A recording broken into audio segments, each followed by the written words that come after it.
the portal. Okay. Well, we get back to our truck. Then no one's molested it, I take it? Well, are you going to ask somebody about that? Well, I thought they were taking us. Well, I mean, the van is there, right? Yeah. It's not gone. It doesn't mean it wasn't molested. Well, I guess we'd probably know. I don't know. Would you? Never mind. Nobody messed with the truck, right?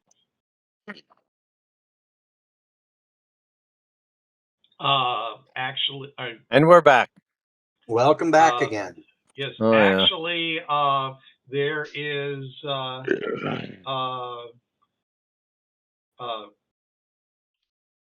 there is a little bit of graffiti on it? spray painted on the side, "Free Oceana." Oh.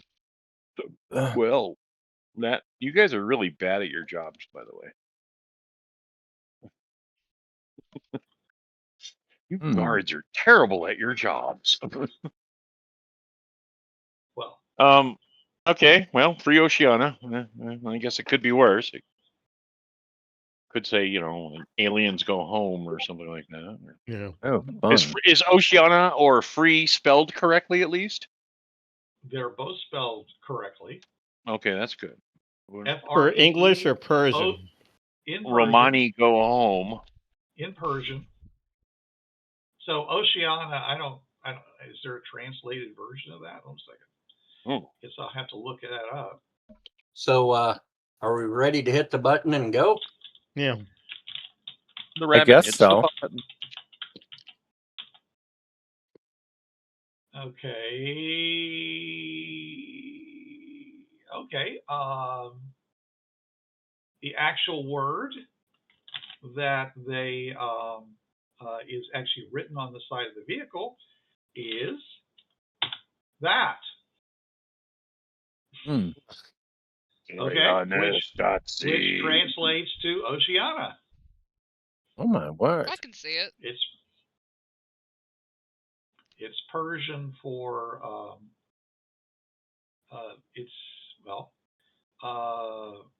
it's basically the geographic region of Oceania. The Persian term is that. All right. Okay. It looks like the title of an art movie. Yeah, Koyaanisqatsi. What I want to know is what part of the world do they consider Oceania? You'd think like all the oceans. I don't know. But they would mean that, by the way.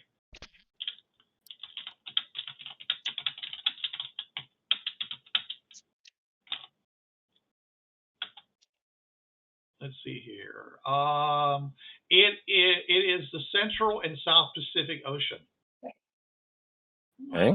So that's not actually true because, well, I mean, it could be. It is certainly part of what they're interested in, but you're currently in the North Pacific Ocean, up by the Aleutian chain. Okay. So it's considered to have a land area of about 9 million square. So apparently it's a collective name for the islands found throughout most of the Pacific Ocean. So whatever.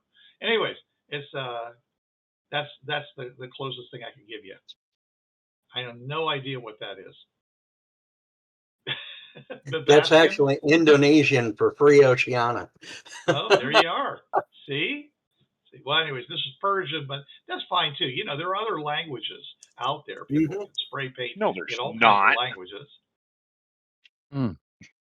If anything, the Free Oceania people would love to post things in other languages to confuse people.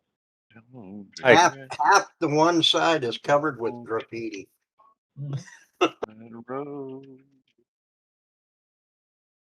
Yes, they say, well, it's not our fault.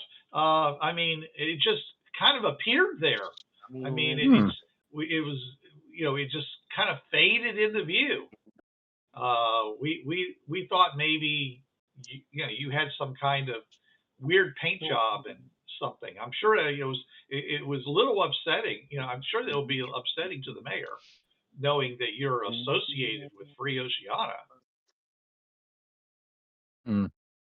Yeah, we really should paint this thing over. To the sea. But it's stylish. It's in. It's very in. But it messes with my feng shui. Oh, my word. It sends a message that we might not want to send. Okay. Like Eat It Joe's. Yes. By the way, it's Eat it, Stuckies. it's all over the news. The news broadcast that for that mysteriously the words "Free Oceania" have appeared on the side of the strangers from IDET. He says no answer has currently been there's been no Say explanation maybe they for should it so film far. us painting it over. Are you going to paint it over? I think I'm we gonna go out should. there. I'm gonna go out there with some whatchamacallit, some I don't know. Paint. you know that stuff that you paint thinner and clean it off. Oh, A little bit, I'll take scrub pictures brush. of it first.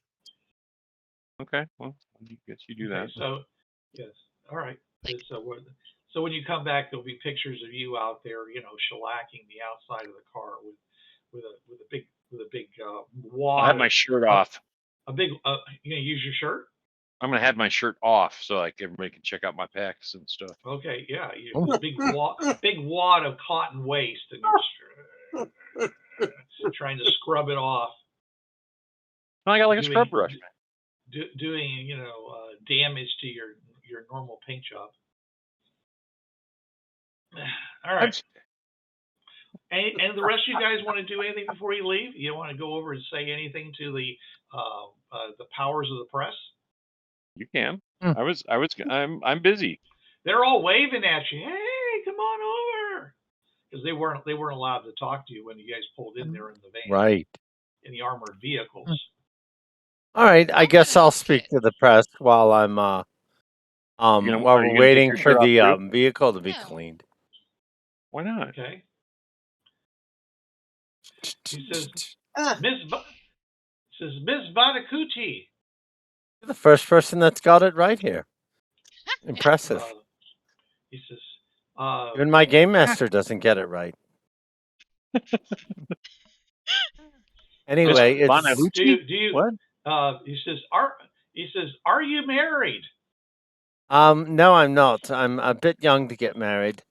My parents had someone picked out for me when I was 12, but it fell through.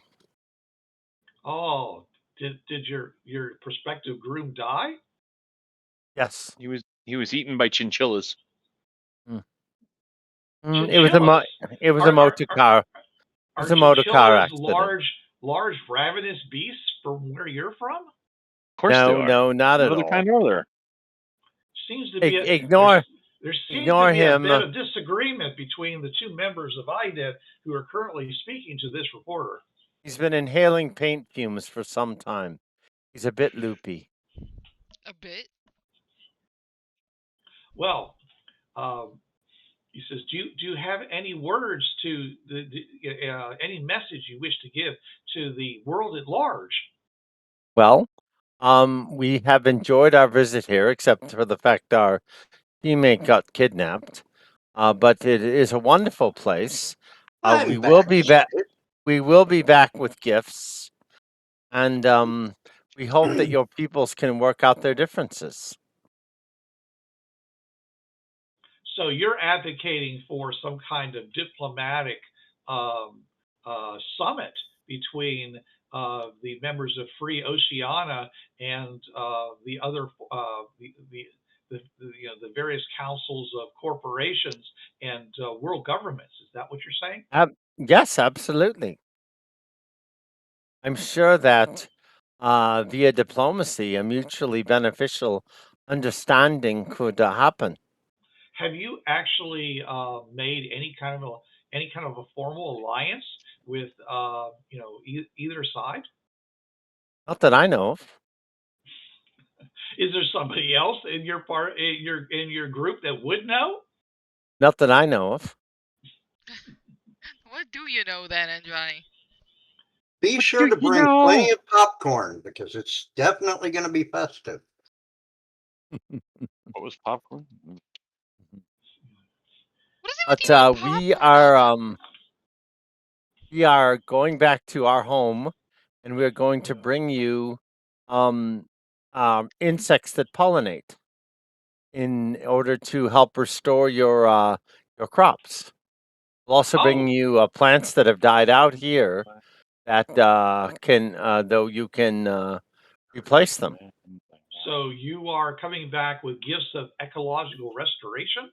Absolutely. Well, we're looking. I'm sure that there are many, many suffering people in the world where famine has struck, and it's been a very hard time. Not to mention the devastation to the ecology of these regions as a result of the great pollinator die-off. That Mhm. will be greatly thrilled to hear about this. I'm happy. Is there anybody else who'd like to speak to the prize? Valentina Okay. pulls her hood over her face. Everybody else is like, no, okay. I keep fine. saying weird stuff, so Yeah, I know. they just Don't- ignore me. I'd say, Mark, perhaps you'd like to speak to the press. Nah. Yes, talk their ear off, please. Alpin, Valentina, Nope. Amorphous No, I Blob. said my say. Okay. Oh, all right. Okay. All right. Well, All right. Well, I tip my cap to them, and I head Okay. back to the party. well, Jolly good. You Jolly hear good. you continue to hear the sound of cameras clicking and film reels going, and so forth. So it's Okay. Keep going, Bruce. no, I'm just saying is that they're continuing to record everything that you guys do that they can. You know? Yeah, that's why I'm like doing like when I'm washing the the bus, I'm like in like shorts and cowboy boots, and that's it. And cowboy hat. Is there a Oh, my word. Making a spectacle of it. Is there a particularly noticeable amount of butt crack going on? Yeah, we can have butt crack. That's where he. I know we can. I want to know who you are. That's where he puts What? the paint chipper. I mean, people could drop trowel for all I care. But it's He's playing it up there for will be the ramifications. for the On the Persian network, I think they would probably have a problem with that. They're a little bit. He's playing it up for they're a little bit nosed. For the I news. say to Valentina, it looks like Kid is doing the if you've got it, flaunt it. Oh shit. And now he's on his own. All right. Goodbye. Well, Kit, you finish cleaning the stuff off the side, and if you guys want to, you could leave, or you can continue to stand around and act suspiciously lingering.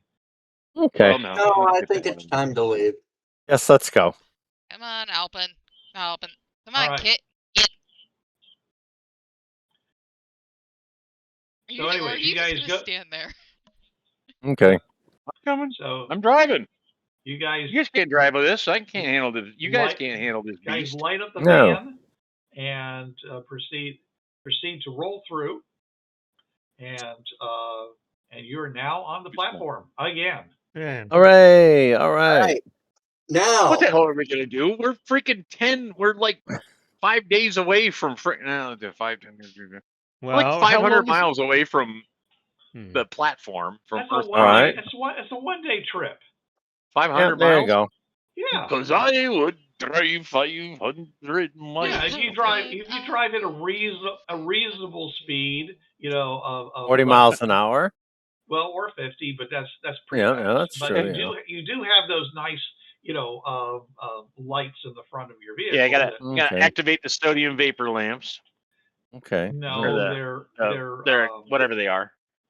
yeah. Sorry. Oh, now I can't think of it. Yeah, it's, see? it's the Chemical same. lamps? It's Those wouldn't last very long, though. they're basically mining lamps, okay, and Yeah. Carbide. calcium carbide lamps, big calcium carbide lamps that throw out, it produce not acetone, thing you use in welding? Gas. Settling. Acetylene. Acetylene gas, which burns with a really bright white light. So Oh, yeah. you got some light going. So you can travel probably, relatively safely up to, Okay. 40, 50 miles, an hour. Cool. So you could do, like I say, so you could do this trip in 10 Less than a month. 10 hours, assuming you don't run into any fringe weather. Right. There you go. Sure. Yeah, or anything else that like run All right. into some pirates who decide to stop you and check out your gear and stuff. That's always a lot of fun. So, are you going to go back at that speed? Oh yeah. All right. Got no reason not to. Okay. Bomp bomp. I am going to fill the group in on what I found out with the rebels while I was in captivity. Okay. Did you give a rebel yell while you were in captivity? No. Oh. It's not the midnight hour. You can't. Oh, that's true. Hey, I made a pop culture reference that everybody understood. Congratulations. I got it. Thanks. I've been studying. Did you want more? No. Yeah. With the amount of flesh you were displaying, it looked like you wanted more. My God. I had to blow their mind. I got to mess with the locals a little bit. I didn't realize I was on a team with David Hasselhoff. David Hasselhoff. Ride the Hasselhoff across the ocean. I'm Anyway, go hit the restroom now, right? Alpin, are you going to tell us what happened now? The truth? Yeah. Did you make a deal with them? I have not made a deal with anybody. All right. But I am leaning towards the fact that we should.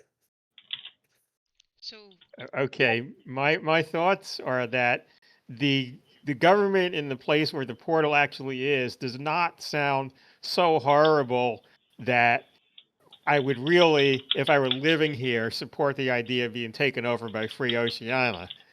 And if it's not that horrible, we probably should trade with it. Well, considering the location that they had me at where I was talking to them, they're having birth defects because the radiation tolerance. Oh, my word.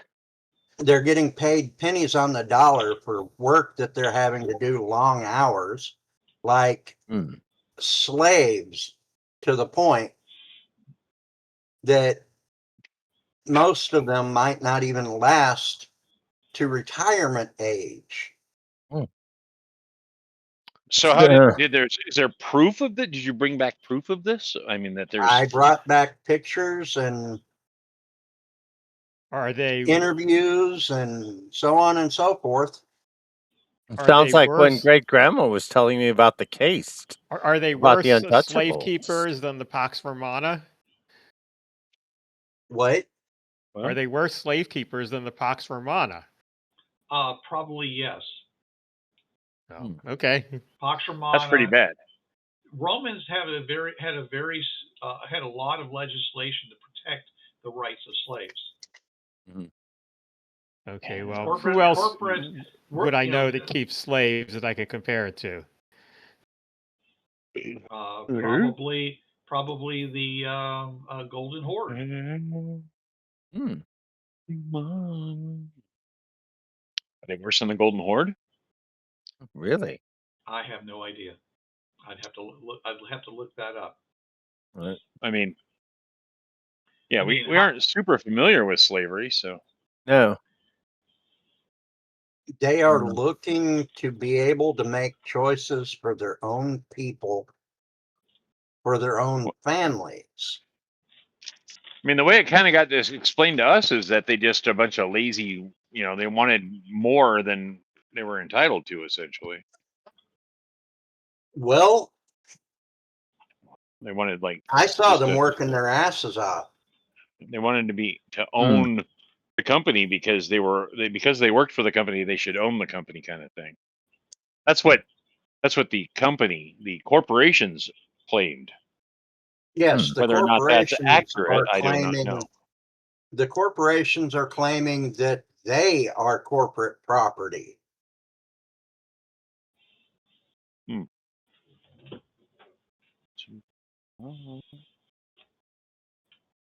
Hmm. Yeah, a close analogy to sharecropping comes to mind.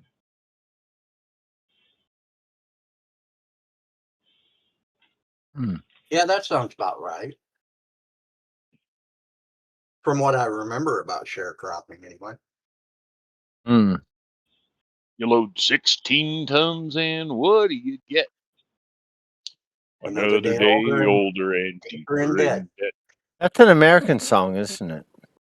Yeah, it's because the corporations used to own people. You buy everything from the company store. Well, and the churches did it too. Like, the Mormons in Utah would do it because they had the ZCMI, and they would, if you bought everything, the government really does not like it nowadays when you do that. Oh, we had the case system in India for a long time. And the corporations knew what they were doing to damage the planet. And they had no one to basically force them to adhere to the promises that they made. Yes. Your Earth has something called the Environmental Protection Agency. Yeah. At one point, yes. Well, their Earth, the corporations said, oh, well, we'll just, we'll police ourselves. That's never good.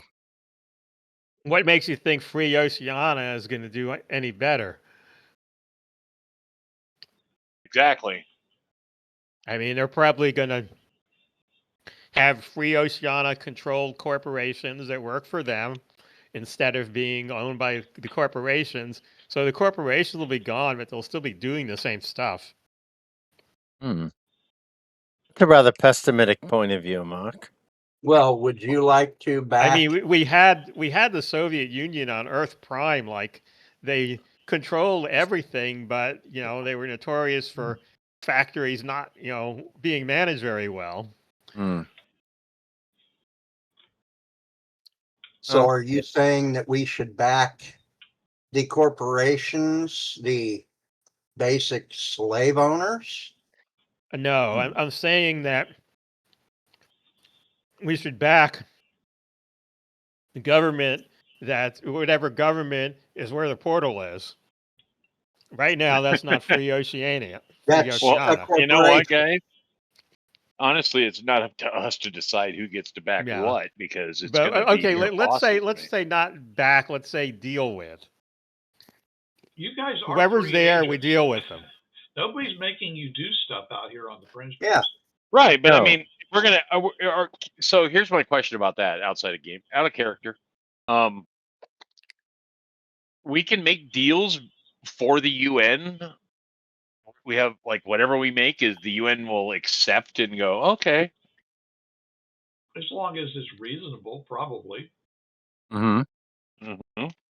I mean, there's a lot of nuances about different cultures and things like that. Yeah, that's kind of where I was pointing. What I was going for here was that do they decide at the end zone of what well, we're not going to support this deal that you made because these guys are horrible slavers, kind of thing.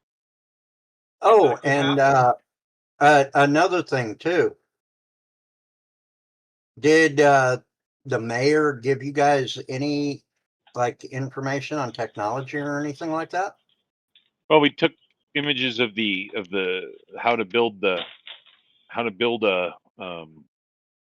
whatchamacallit, static dome or whatever. Well, I brought along an encyclopedia from the Free Oceania people on how to repair their shield systems. Shield systems.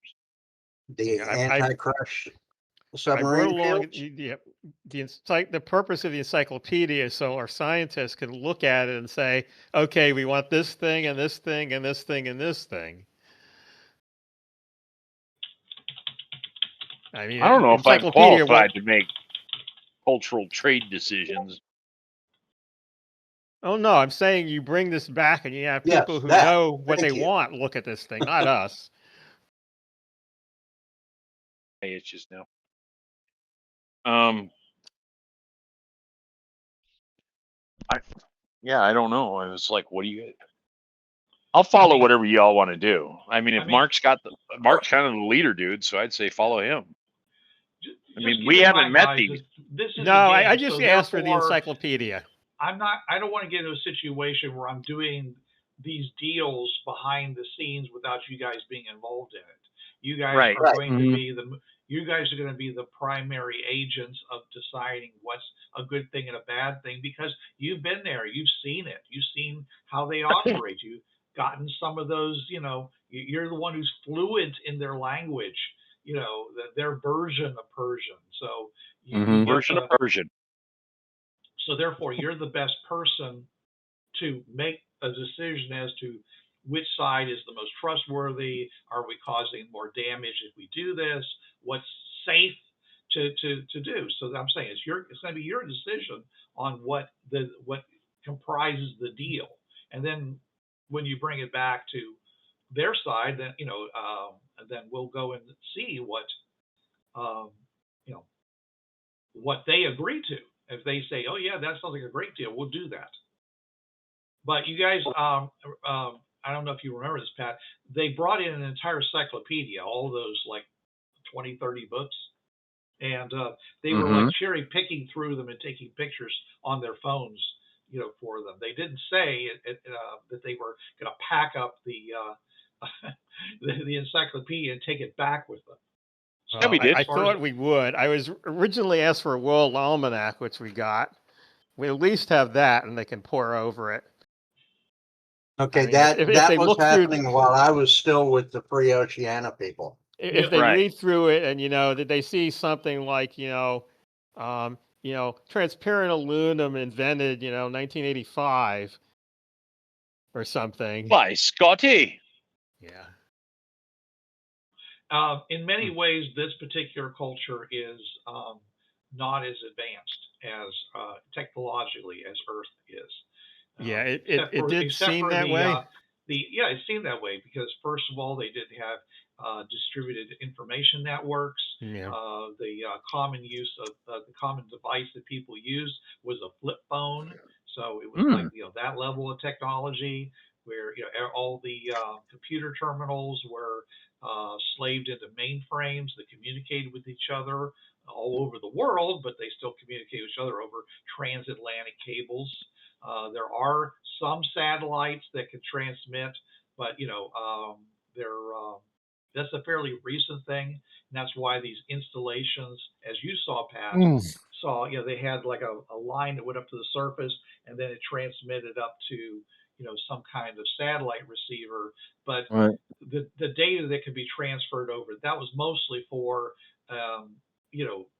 weather, important information, stuff like that. It's basically fax speed. So it's a lot like it's on the FM band frequency, not really so much satellite.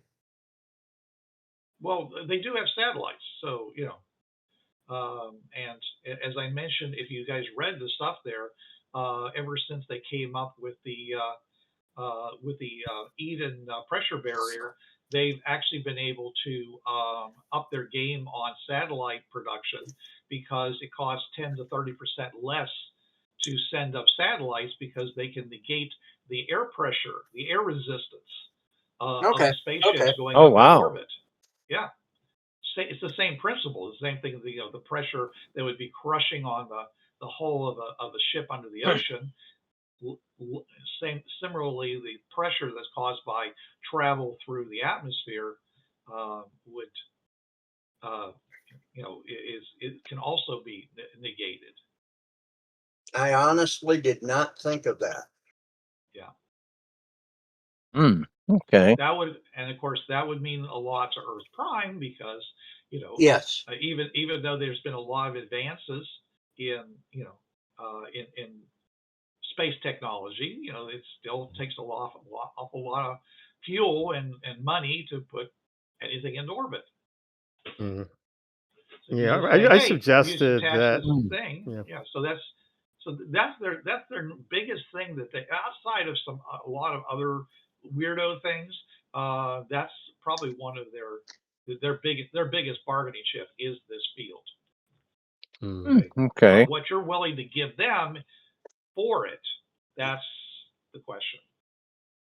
Because you were very clear about the fact that this was like amazing technology that you'd never seen before. Right. So Yeah, so I they had got something mentioned valuable. that they probably have popular culture because they're one of the few societies close to our year. And also, the whole point of the encyclopedia or the World Almanac is so that people can really pore over it. And even if they only have a couple rare items that are advanced compared to us, we'll be able to find them by reading those. Now, Bruce, can Yes, these sir. barriers also be utilized as like containment?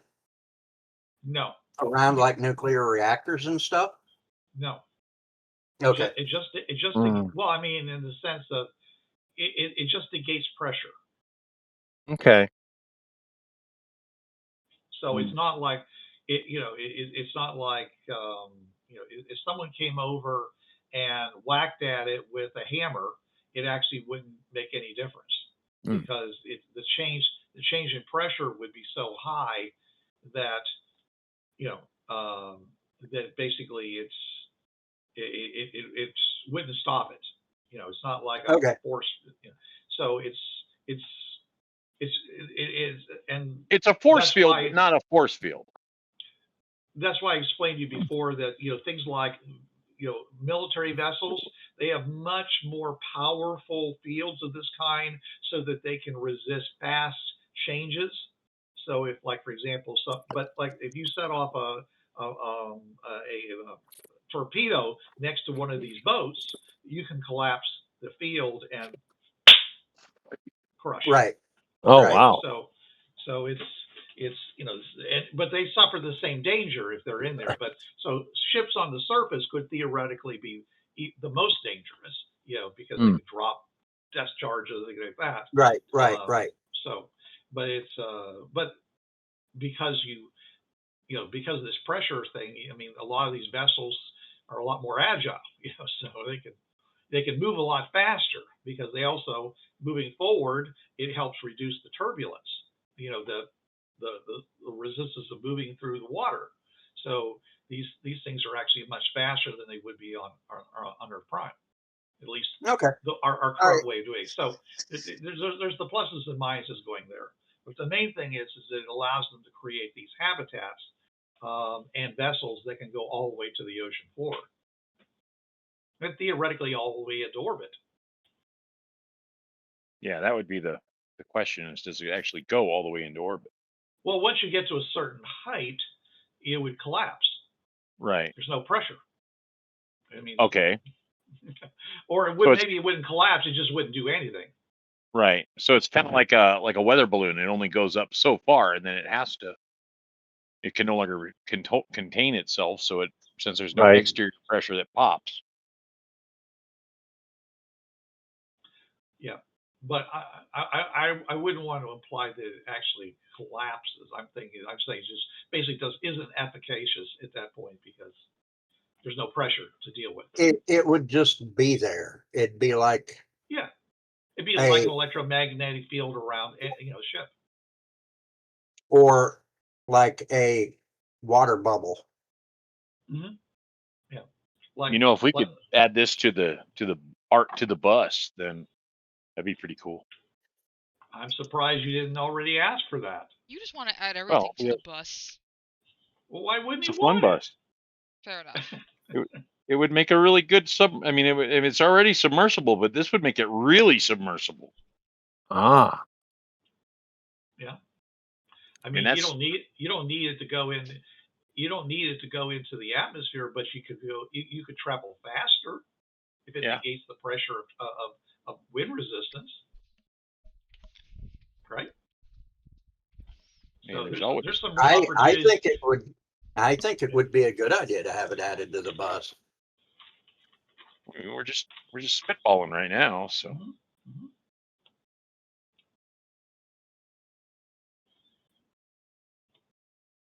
Yep. Well, but as far as the whole negotiation thing, I leave that up to you guys. That's your ballpark. I mean, we got Mark, who's the leader. We've got Indrani, who's like the diplomat. I'm just the driver, man. Work on my stuff. Shoot things. So anyways, let's keep the gear going. You don't let mechanics make decisions. All right.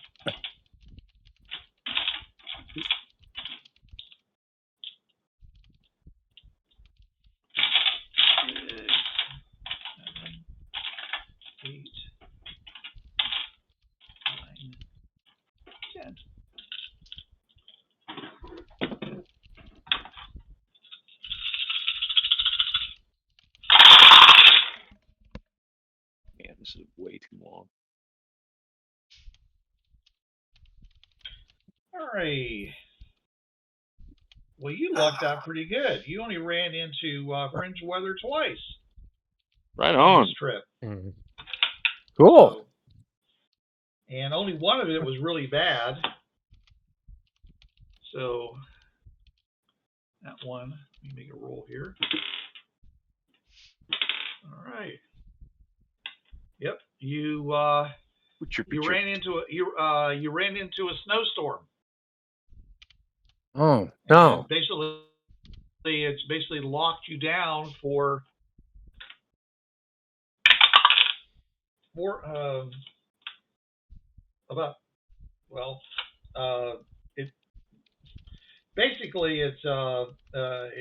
it locks you down for at least 40 minutes.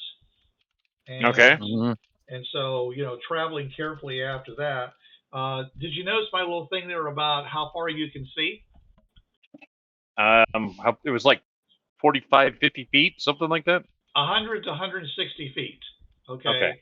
With the acetylene torches, which means that you can see clearly and be able to stop safely at 35 miles an hour or less. So, I did it for 150 feet. So 160 feet, maybe you could get it up to 40. It allowed for reaction time and things like that. About 45, unless I see something up ahead that looks questionable, and then I'll immediately start slowing. Right. Well, anyways, my point is that that's going to make it longer to go places. So if you want to go to 500 miles, it's actually going to bring it around maybe 12, 13 hours. Copy Plus that. the extra time it takes, you to do some of these other things. So the other one was a lightning storm, but it was on one of the platforms, and it was moving toward the system platform. So the star system platform. The system platform. So you were only in it like a very short period of time as you crossed over. So as I say, it really wasn't that big of a deal because you're insulated. But it seems very weird to have a lightning storm when you're in a place where there can't be any electricity. Yes, very strange. I gave up wondering when the frogs rained down. So yeah. So I mean, they call it lightning storm. Other people call them plasma storms, which is, I think, a lot scarier. It's some sort of energy storm. Yeah. So it definitely pitted your equipment as you went across. So you're definitely going to need some repair on your equipment. At least you need to check it all out to make sure that it didn't like burn any holes through any of your solar panels, things like that. Okay. Yeah, I mean, you guys ever watch the episode of the original series of The Outer Limits, where they had that one? There's this one world, and every so often, just it was like rain on fire. It just came suddenly falling out, and he had the one guy who wore the goggles all the time, but he took it off. His eyes were as big as the goggles. Hmm. Do you remember that episode? I do, actually. Yeah, it was kind of a cool effect that they did, because it was burning. They were like literally burning. It was like and that's what that was like. So okay. I'm basically, it's one of those. I'm burning for you. So because of that, anything that they have to like, things have to be made out of a thick metal or stone or something like that, because if it's made out of plastic, it could very easily catch on fire in that sort of situation. So that's it. But like I said, you were like through the portal, and you were away from it pretty quickly. But it might have caused some damage to your equipment. The snowstorm was impassable, though. Caught you while you were on the road, and you basically you're afraid of moving without sliding off the fringe pass, because the fringe pass will give you really good traction, but your tires actually have to touch the fringe path. Yeah. And if you're riding on top of the snow, it's not the same thing. When we hit the snow, I just let them know, all right, guys, time to tuck in with some cocoa and a movie. We're going to stop for a while. Yeah. So altogether, that added basically about 4 hours. So instead of it being 10 hours, it's actually more like 17 hours. I'll take that time to take a little nap. Yeah, you basically. Definitely. It's a good idea. Who's going to drive while you're napping? No one's driving. We're in a snowstorm. Are you going to keep your vehicle in the dead center of the pathway, or are you going to move it over to one edge? I would suggest keeping it in the center. I mean, moving it to one edge may lessen the chance of crashing. I'll pull towards one side and turn the blinkers on. I don't want it to slip off the side. Yeah. Okay. So. Does the vehicle get cold while we're in the snowstorm, or are we okay? No, it's running. Cold. I've got it. Oh, I got a diesel generator in there, and yeah. Well, yeah. I mean, the engine's running. We got heat. That's good. I'm just saying is that without something like that running, yes, you would get cold. Yeah, if we just shut it off, we'd get cold. Yeah. Car. Okay. But you get back to Earth Prime, and other than those two incidences, you get back to Earth Prime without any other incidents. Right. Cool. And Inky dinky. You pass a couple other vehicles as you're driving along, and do whatever you guys do when you do that. Get haircuts. I wave. What other vehicles are there? I mean, who are they? That'd be a better question. Okay. There are some other exploration teams out there, but mostly it's people that are truckers. They've got some big semis that are beginning to move. All right. What platform are we on when we see the traffic? I guess would be the question. I thought we were the farthest one out. You're on positive 4. Oh, okay.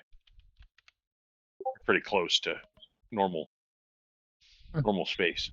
Yeah, the official borders of IDET exploration is positive and -6. Okay, so you're 4 out from that. Okay. Okay, and so and they wanted you to, and what they told you is they wanted you to do that one because there was only one portal open on that platform, so they really wanted to know what was there. Deep recon. Okay. And and especially since it seemed to be some kind of an urban environment when they ran the wind up through, came back. So, but they didn't realize that it was actually under 2,000 feet of water. Well, it just looked like a village with a dome over it. So they were like, "What the fuck is this?" Yeah, sure. Yeah. Sure All right. are pessimistic there, Indrani. Hmm? Oh, Kid? sure they did. Hmm. Yeah, they did. I mean, come on. They wouldn't lie to us, right? And I giggle maniacally. There's still something off Oh. about you, but I can't quite put my finger on it. It's called a joie de vivant. No, I keep thinking the word pudding when I look at you. Not sure why. Pudding! Sexual pudding? You, sir, are disgusting. Got to see my Magic Mike routine. I've seen Magic Mike. It was disturbing. Good. Don't do it again. Yeah, pretty Yeah. much, yeah. Cowboy hat scene. Yeah. All right. By the way, here's in case you haven't figured it out yet, the actual dome is actually only like 700 feet below the surface. Oh, okay. Hey, wait a minute. The dome goes up A quarter 1,300 mile. feet? Yeah, 1,300 feet. It's a quarter. It's Holy a dome, nice. so it's a quarter mile. It's a half. It's basically a mile wide and a quarter mile high. I guess I never realized that the one under the ice was that big. No, it's nowhere near that big. It's tiny. Oh, okay. That's what I was thinking. I was like, what? Yeah, it's. Okay, now I'm extra confused. Yeah, this thing is like a quarter mile high and a mile across. So once we get there, we have to head into quarantine once we get back home. And it isn't actually a sphere. All right. So, which makes it curiouser and curiouser compared because the one that is under the ice, is pretty much a sphere. Oh, I didn't see the whole. Hemisphere. Yeah. I was bad. I didn't read all the stuff. It's a lot smaller. You can see the size of it if you look in the Fringeworthy manual. So, anyways, I don't know the numbers right off the top of my head, but my apologies. I did not notice all the stuff that you posted. Yeah, That's like she's trying to tell you stuff, and you guys don't listen. I've been working. Sorry, Wixx a long time, dude. Not the pudding again. Not that again, Jason. That's what I live for. What I live for. I like watching Kaitlin do this. What? It's fucking hysterical.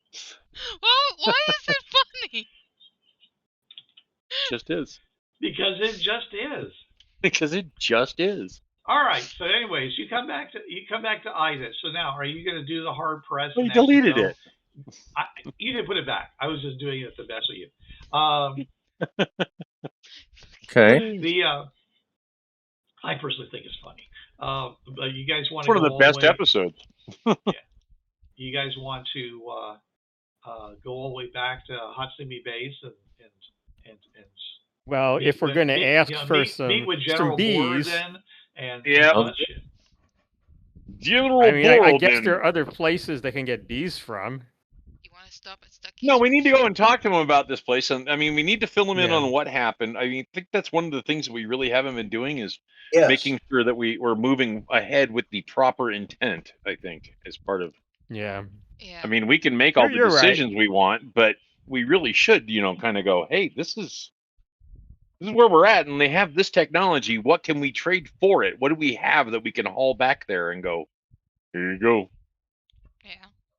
Do you want to stop at Go, Stucky's here you first? go.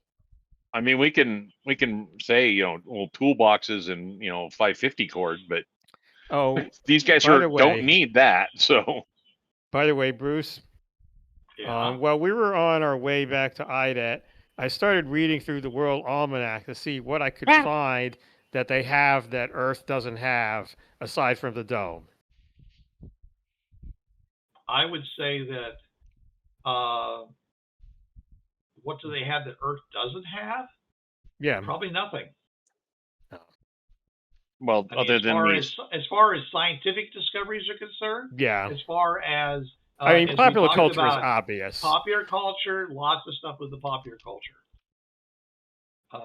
But that's. Pop culture. I mean, it's not really our mission to get popular culture, but I'm sure people will want it. Oh, it's a novelty, yeah. I mean, that kind Yeah. of crap sells. They can sell that to the populace to get, more funding for the real stuff That's that they true. need to do. But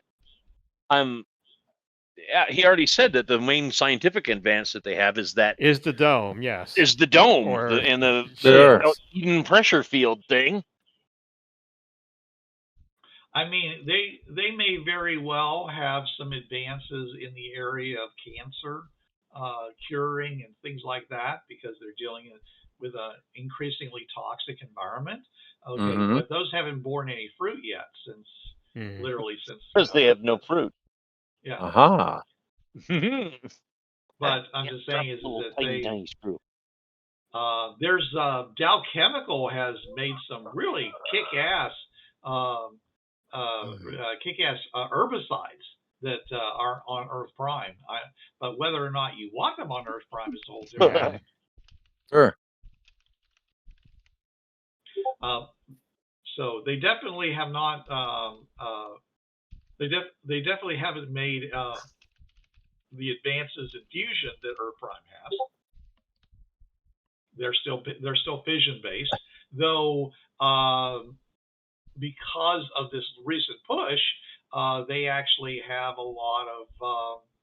They probably have some fairly efficient fission-based nuclear reactors that probably weren't available on Earth Prime. But are they better than what we have now? Well, you don't have any. I mean, you have fission reactors on nuclear-powered military submarines and aircraft carriers. Right? Yes. They have those, but they also have them on on commercial freighters, especially ones that go underwater, undersea commercial freighters. Assuming they don't just do it by skimping on the shielding, that might be something we could use. Well, we have some information. We can go talk to General Gububadov. No nuisance. Borodin. He's Russian. Yes, General Borodin. General Borodin, I see you are sitting there eating your borscht. Why would you read borscht? It's like a popular dish in Russia. Yes, I know. It's a very unpopular. Oh, I thought you said reading. It's where? Never mind. He's reading and eating his borscht. Oh, yes. Do we have to spend a week in confinement before we can go out and talk to people? Yeah, you can talk to people immediately. You just can't go out. Yeah, okay. you could be in containment and still talk to people over, Zoom and other things like that. I thought we figured out that we're not bringing back anything. Well, you still bring back parasites, just not bacteria. Bring back parasites because you eat the local food. You don't probe. All right. We've all eaten the local food. Not okay, Bruce. I'd like to have Susan talk to the team briefly because this was the first class after the big incident, and she'd want to know how their mission went. If that's okay. Sure. All right. So they're in containment. Team 9. Hello, Team 9. Hi. Attica, let me out. Who is speaking to us? It's Susan. I'm one of the teachers here. You must be Alpin. Susan Boyle? No. She's a very pretty 20-something. Oh, yeah. Susan and I've forgotten what last. Susan Susan Clark. I was about to say Carter. No, that was Annika. Oh, close. Yeah. Well, Annika's last name was Carter. Yes, that's correct. Oh, okay. How did your mission go? We all It was a died, mission. actually. We found there was a. She's talking to you. Never mind. Go ahead. No, go right No, ahead. Mark, go right ahead. No, I realized she was actually not talking to party. She was talking to you. Mark, it's okay. Why wouldn't she Go want ahead. to be in a group chat Okay. with you guys? I know you Okay, have then I yeah. know you have I'll that talk. propensity, but go ahead. The big thing is they got this dome that they have in a big city under the ocean, and it keeps out the water. And apparently, it's something that they found. But the technology like that is pretty much the only big thing that they have. I was reading through this World Almanac that I got. They might have slight advances in nuclear technology, not a huge thing. They also probably have popular culture because they're close enough in year to our year that they have things that people from Earth would be interested in, which is actually not that common. Mark, it's not really our mission, but people might want it. Mark, did you successfully talk to people? Did you interact with them? Yeah, mostly just asking them scientific stuff and finding out about the world. Their world is really bad off. It's worse ecologically than our own. Mark, did you have a conversation with someone that was not scientific? Actually, I don't remember. No. Okay. So. When you graduated, I told you to work on that, okay? Keep trying to have conversations that aren't scientific. Okay? Oh, fine. Thank you. Thank you. So it's a little funny thing. I dropped a little screw on the floor, and I found a little screw, but it's not the one I dropped. Valentina, are you still watching Indrani? Yes. You keeping her out of trouble? I'm trying. Okay. Indrani, have you manifested any new abilities? Yes, I can now read people's minds now.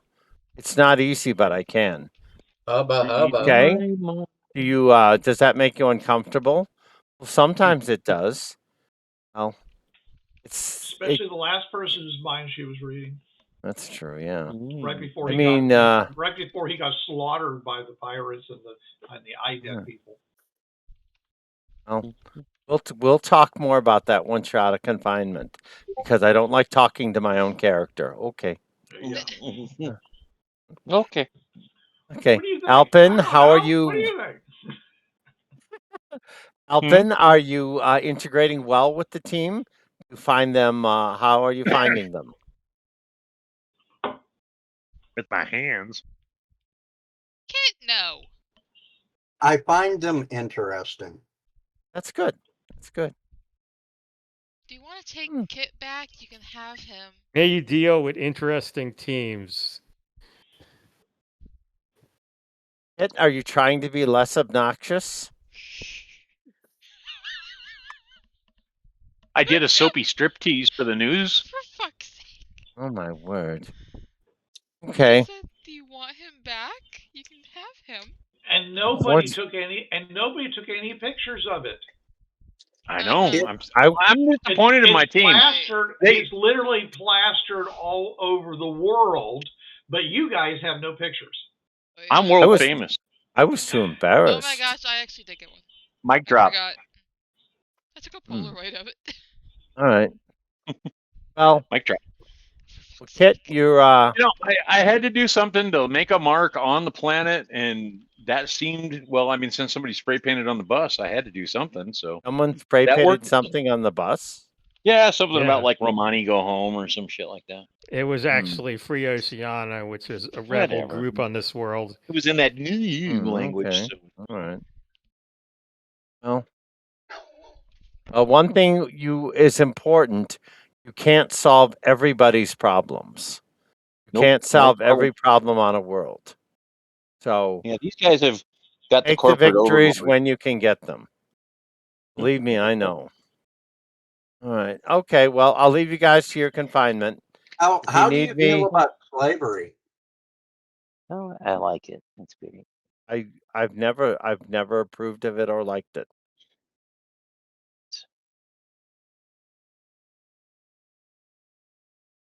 We were on a world with slavery. Team 6 was on that 1700s America world. Oh yeah, that one sucked. If I remember that, I read about that. It was terrible. Didn't one of your teammates in that throw a smoke grenade and basically fly away? Mm-hmm. Yes. I think they got fringe sickness, right? Yeah, the last world you went to had slavery. Yep, that is true. Yeah. All right. Human slaves. Mm-hmm. Indrani, I'll talk to you later. The rest of you enjoy your confinement. Yeah, thanks. All right, and Susan wanders We off. like it here. We love it here. Yes, of course. We really like our confinement. Sure pictures. It's great. It's great that you guys call it confinement instead of isolation. So it's just... Well, we're that's being what it feels like, though. We're being help! confined I'm being into oppressed. this area for a week. Well, at least we can get fried chicken in confinement, which is good. This is true. Gimme fried chicken. They will. Yeah, you can get you can order food from the commissary, no problem. Sure, absolutely, yeah. And having eating MREs and peanut butter and jelly for 2 weeks, yeah. You could eat cheeseburgers and Coors, please. Cheeseburger and Coors, okay. I'm not sure that they have Coors, considering where you are, but I'm sure they have a number of yes, popular beers. Actually, there's a lot of craft beers in the Antarctic. Okay. Almost every scientific installation has their own microbrewery, and they compete with each other for the crown of brewing every single year. So I was reading an article. I was reading an article about how craft brewing is dying off in America and they're like, we wonder why that is, and it's like because nobody can afford $15 for a 6-pack anymore. That's true. Out of game, there is a place called, I used to drive by coming home from Ford, called Dragon Mead, and they had black cherry, a frozen mug. Oh God! We've got one here in Salt Lake called the Rogue's Den. They do nothing but ciders and meads. That's all they sell. Oh, wow. Okay. Cool. Hard to find mead around here. Theme kind of. Oh, Pat! When I was coming up Grospec, I saw a meadery. Cool. Okay. So, all right, back to the game. Before you have your meeting with General Borden, you probably should have a list of the items you think should be traded with this world in exchange for their technology. Okay, let's.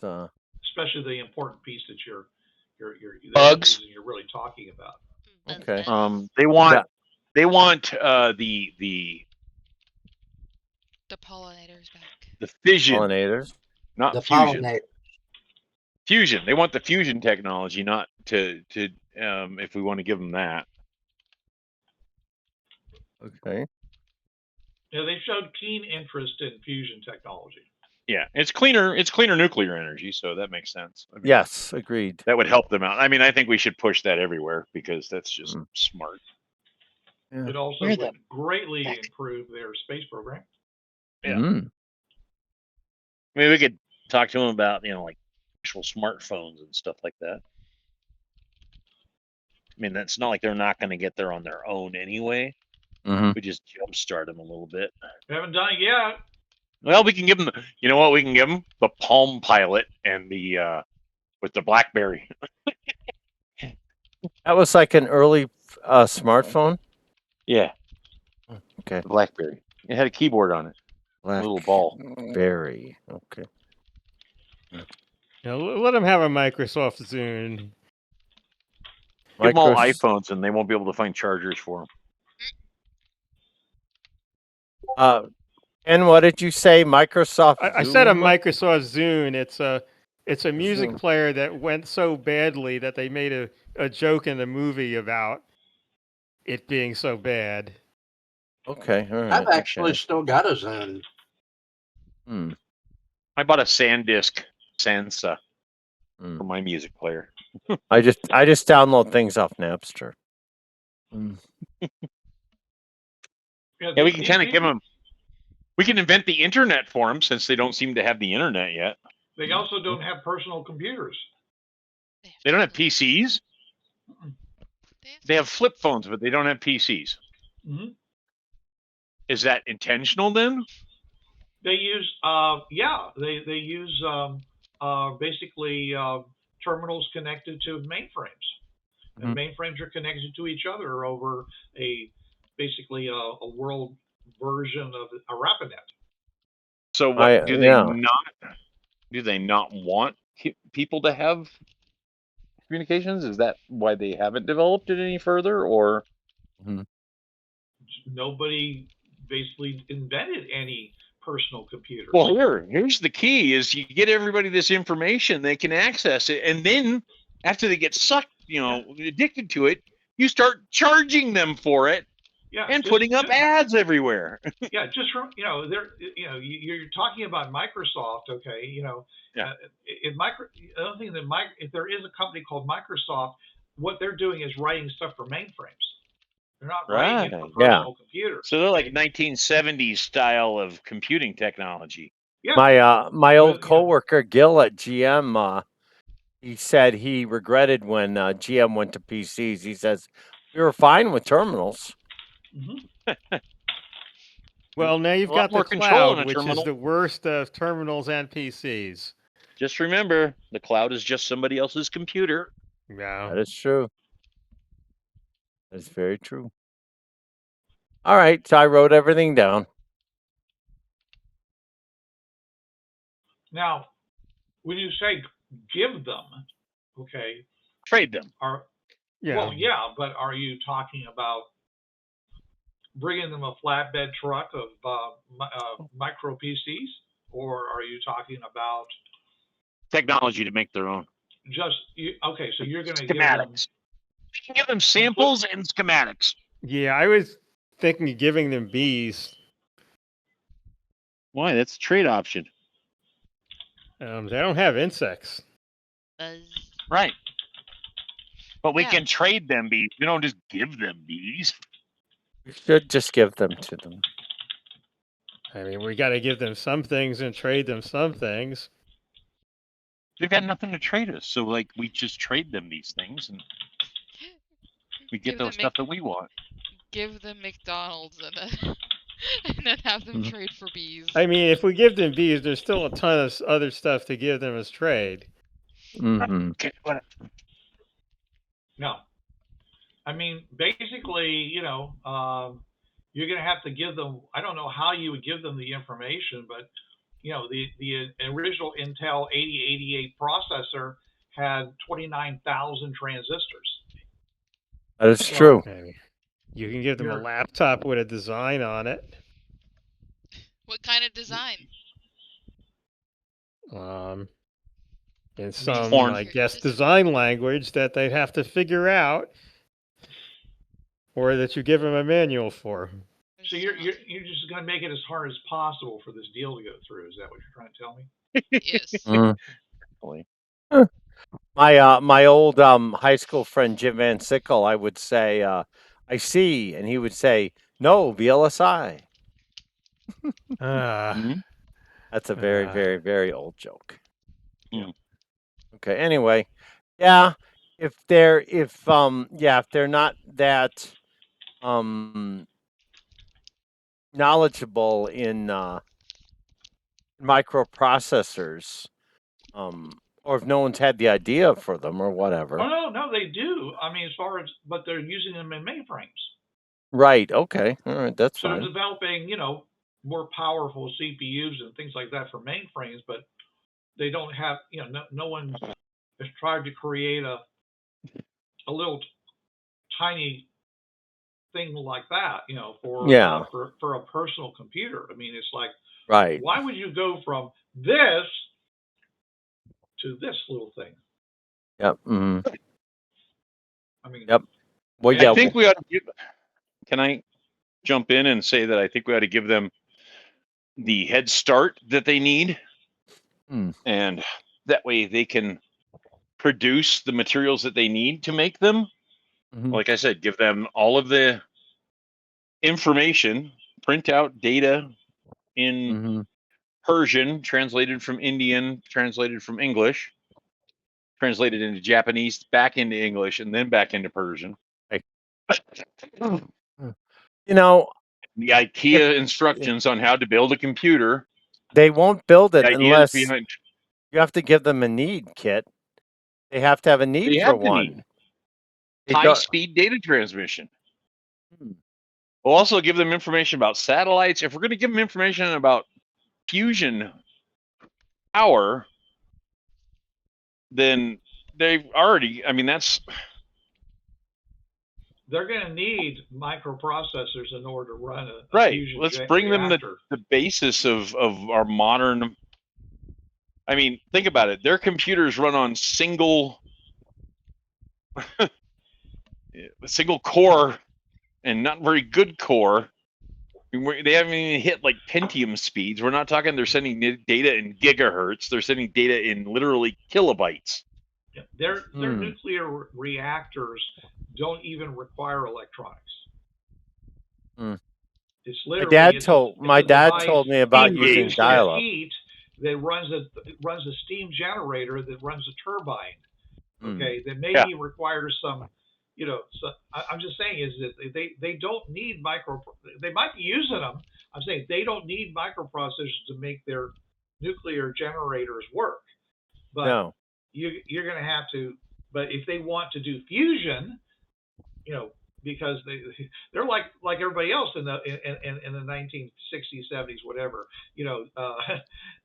Fusion bombs exist, but they don't require microprocessors, as far as I know. No, they don't. They just require a fission bomb to set off the fusion part of it. There you go. So, anyway, so I'm just saying is that so you need to, if you want them to go that route, you need to give them something to wow them to say, hey, people are, we can market this. People are going to want this. Is there anything you can think of that everybody would go, other than pet rocks? Okay, I gotta have this. This is like, wow, and it has to be something that isn't going to cost as much as a new car. Yes, sir.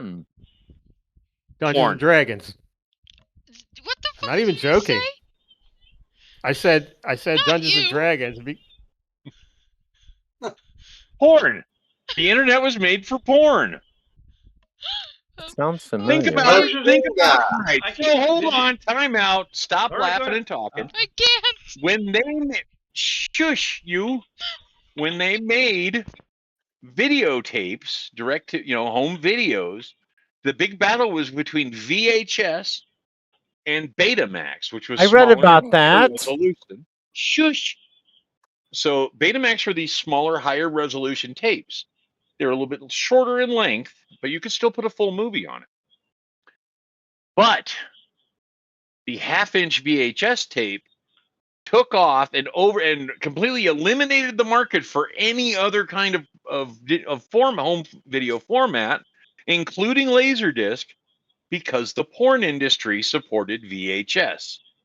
The porn industry was a multi-billion-dollar-a-year industry. That's crazy enough to be true.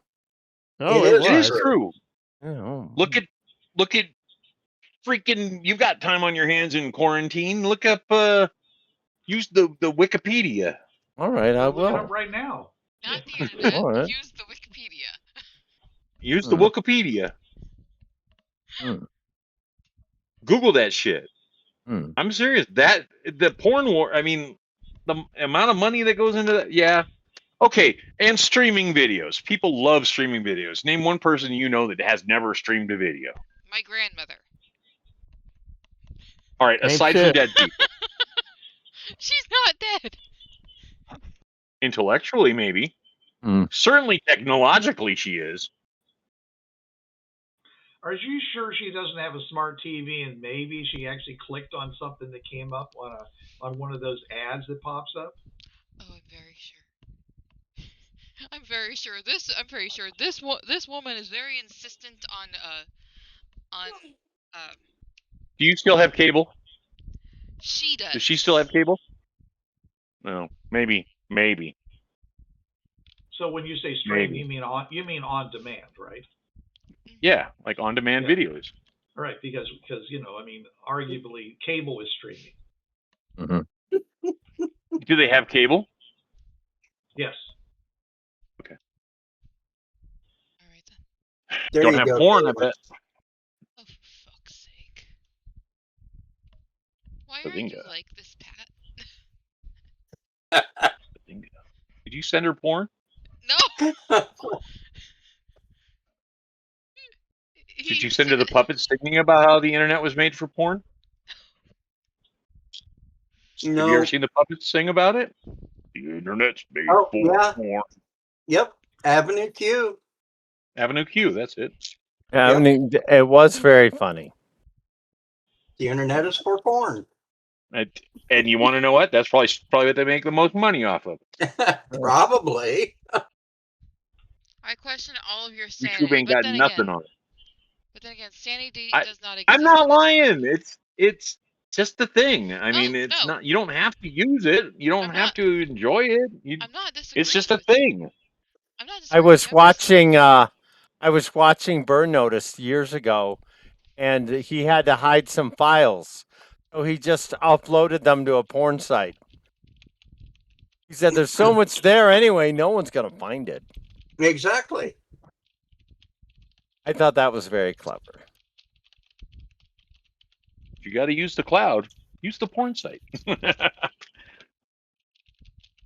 I don't know what the exact numbers are. I just know that it's extreme. It's enough that states go out of their way to make laws about it. So, yeah, Utah's got a bunch of laws about it.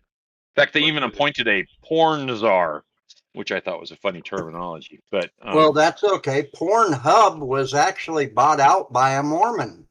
Was he? Yeah. Did it get shut down? No. He's making money off of it.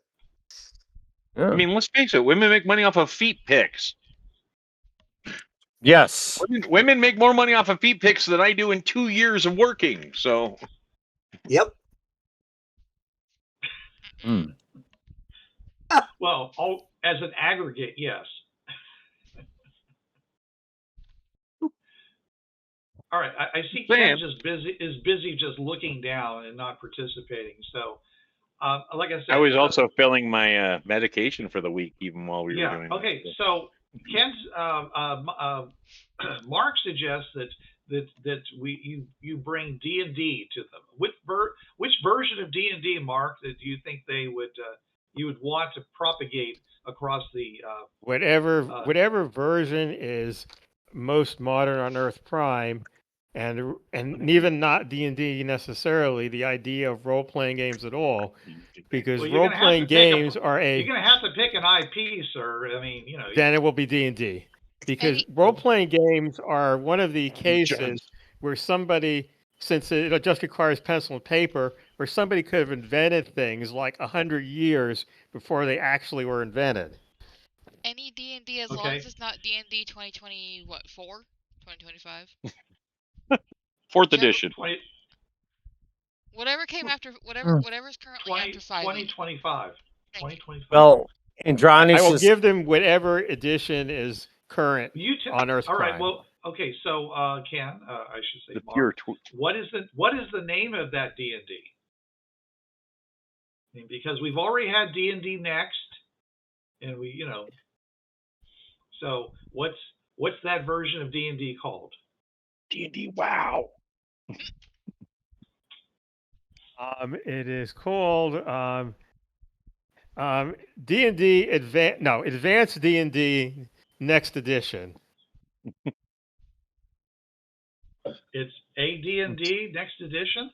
It sounds about as lame as something that Wizards of the Coast would come up with. So. They've gone away from the D&D and actually added the A in front of it again. Yeah. It's just D&D now. Oh, the limited time I spent at college, the game club was playing 6th edition, I think. That's D&D the next one. 900. Yeah, that's the 2025 one is supposedly 6th edition by not that name. So yeah, this something is the near or other. future. So that's why I'm asking. So it's D&D advanced. Advanced D&D next.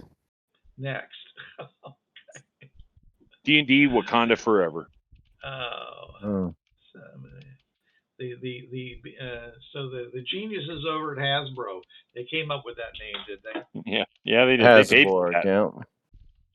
The Hasborg, who will be assimilated. That is true.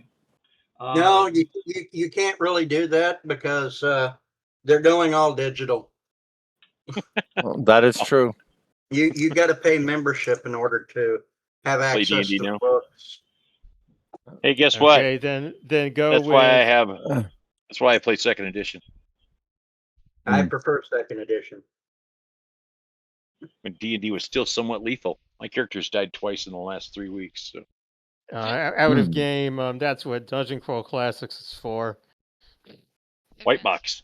Advanced Directive Hellscape Dungeons and Dragons ADHDD. ADHD. That's a good one. This world has never seen. Well, maybe they actually do have D&D already. We look it up in the World Almanac. Would it be in the World Almanac? It can. It'd probably be like a one-word line about it. Do you think until this moment I've ever even considered whether this world has D&D, and you want me to read chapter verse from the almanac to you? Chapter and verse, even. No, I'm just saying, like. Do you think it is in the World Almanac? Do you think? I don't know. This world. You tell me, Ken. This is Ken. a collaborative storytelling game. Okay, it is not mentioned in this World Almanac. Whether they have it, who knows? Okay. All right. So. In the Book of Gygax, chapter 4. I will say maybe there's a 1 in 6 chance that we photograph something from the encyclopedia that mentions it. If I roll a 1, we have it. Is there it doesn't mention it. Mark, is there a superior form of role-playing, tabletop role-playing, that you think that regardless of what they have, this is the one that should be included as part of this trade deal? Is saying we're going to give you this wonderful thing. It would be D&D because that's very widespread, and the idea is not necessarily to give them the best one; it's to give them the most popular one and introduce them to the idea at all. Why would you not want to give them what you think is the best one? Because if I say I'm giving it to them as the best one, all of the Reddit boards related to the South Polar Fringeworthy mission are going to say, what are these guys at the South Pole doing? They're all giving out the wrong versions of role-playing games. So no. And Mark cares why? Because he's not. Sometimes I have to go to those Reddit for the boards record, to just find as stuff. wow.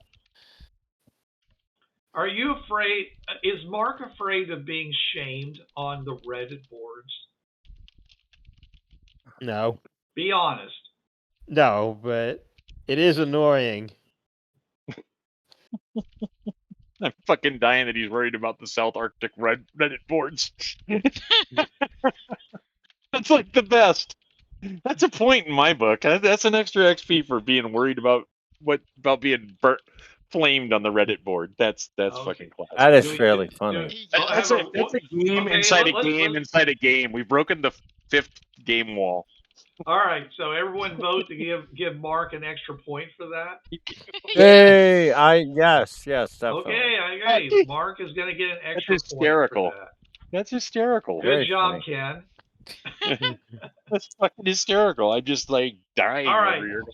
So for whatever reason, wink, wink. Okay. It's gonna be the latest version of D&D that actually is That is not online. It's not online that only. is actually in available in paper form, or can and so and we're gonna, I guess you're gonna cut a deal with Hasbro to like.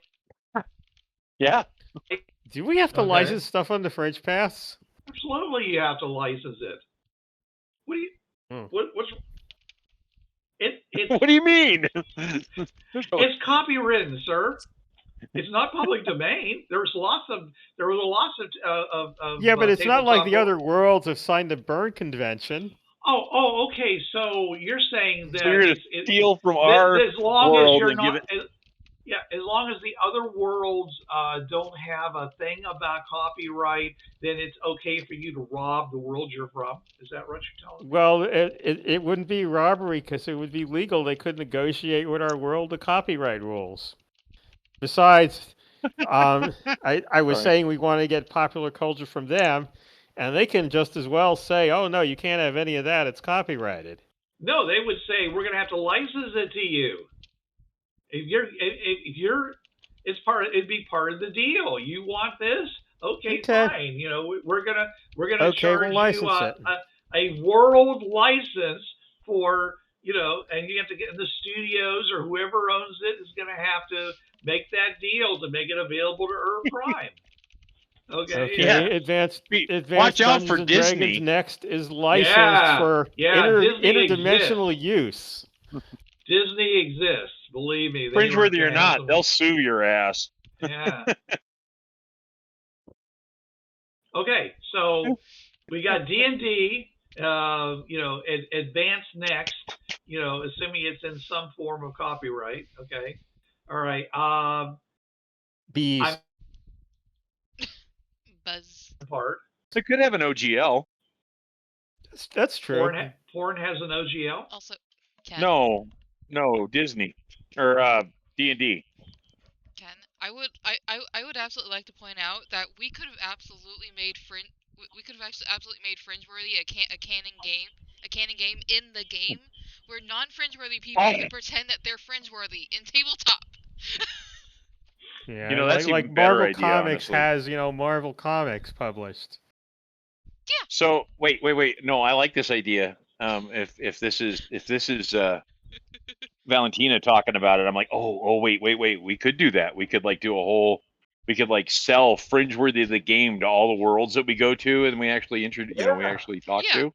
The home version of the home game. But we gotta leave stuff out. Like they wouldn't let us put Neller in those. Yeah, absolutely. Yes.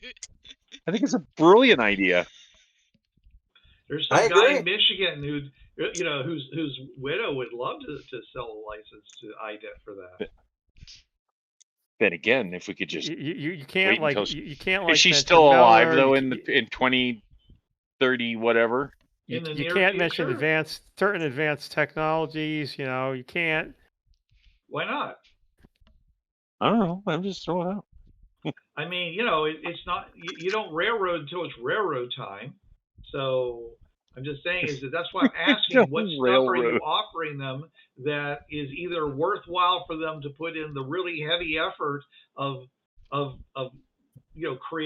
basically doing a Manhattan project to get it going, or it has to be something that they can adopt within the technology that they have. This is like I said, bees. Though arguably the first part is. If we're continuing to trade, there are plenty of other insects we could give them aside from the bees. And start with bees. Okay, so how are you going to transport these bees to them? You get a truck with beehives on it. I'm sure they can bring us those. Yeah. I guess Valentina's driving the semi full of bees. Okay. Just make sure you don't crash the truck. How about you learn how to drive and do it yourself? I can drive it, and I just don't want to. No, I meant Mark. Oh wait, no, he'd be too inexperienced. Fine. He'd crush the bees. Buzz. I don't know, Mark. What you're driving? A truck full of bees.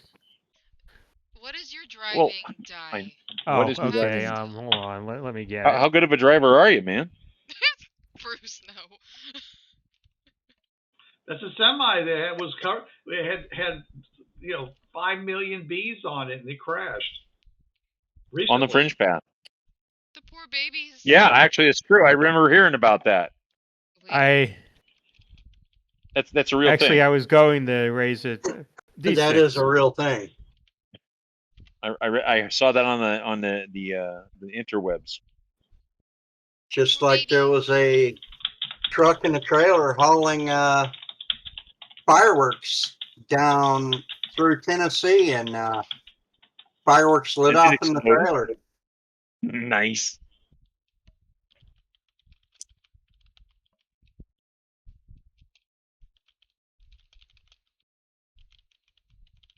Hold me close now, Tony Danza. Buzz, buzz. Buzz, buzz.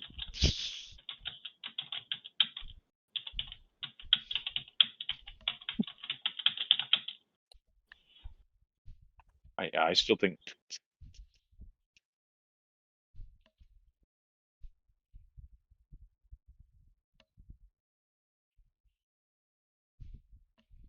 Okay.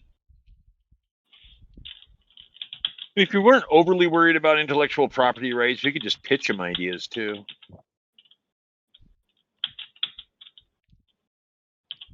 OnlyFans. What are you laughing at?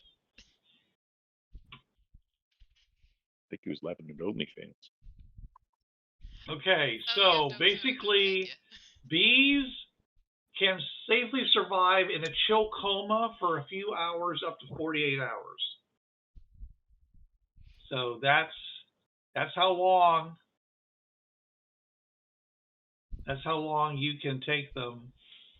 You can put them into that coma. You can keep them alive in containers for as long as you want. I mean, they don't have to be like that, but well, I think what you would do is you'd transport them by the truckload in a cooled truck, so they're not necessarily in a coma, but they're lethargic, so they don't. Well, that's the chill coma that I was talking about. Yeah, I mean, normally when you transport them, I was just saying, it can be a few hours up to 48 hours. After that, they die.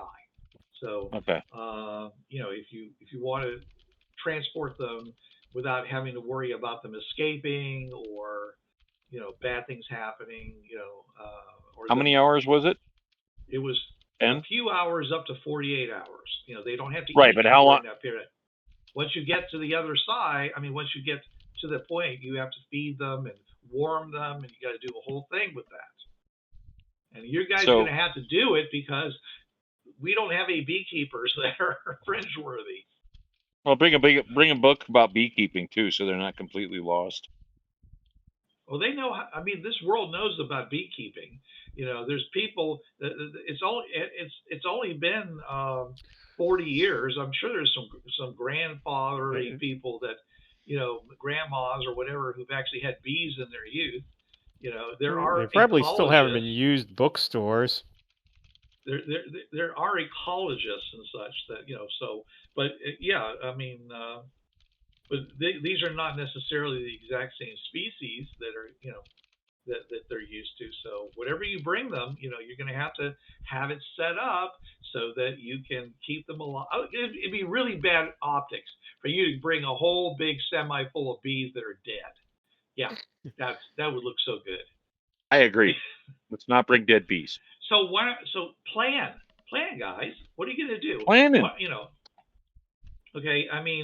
Mark. We've said that bees can be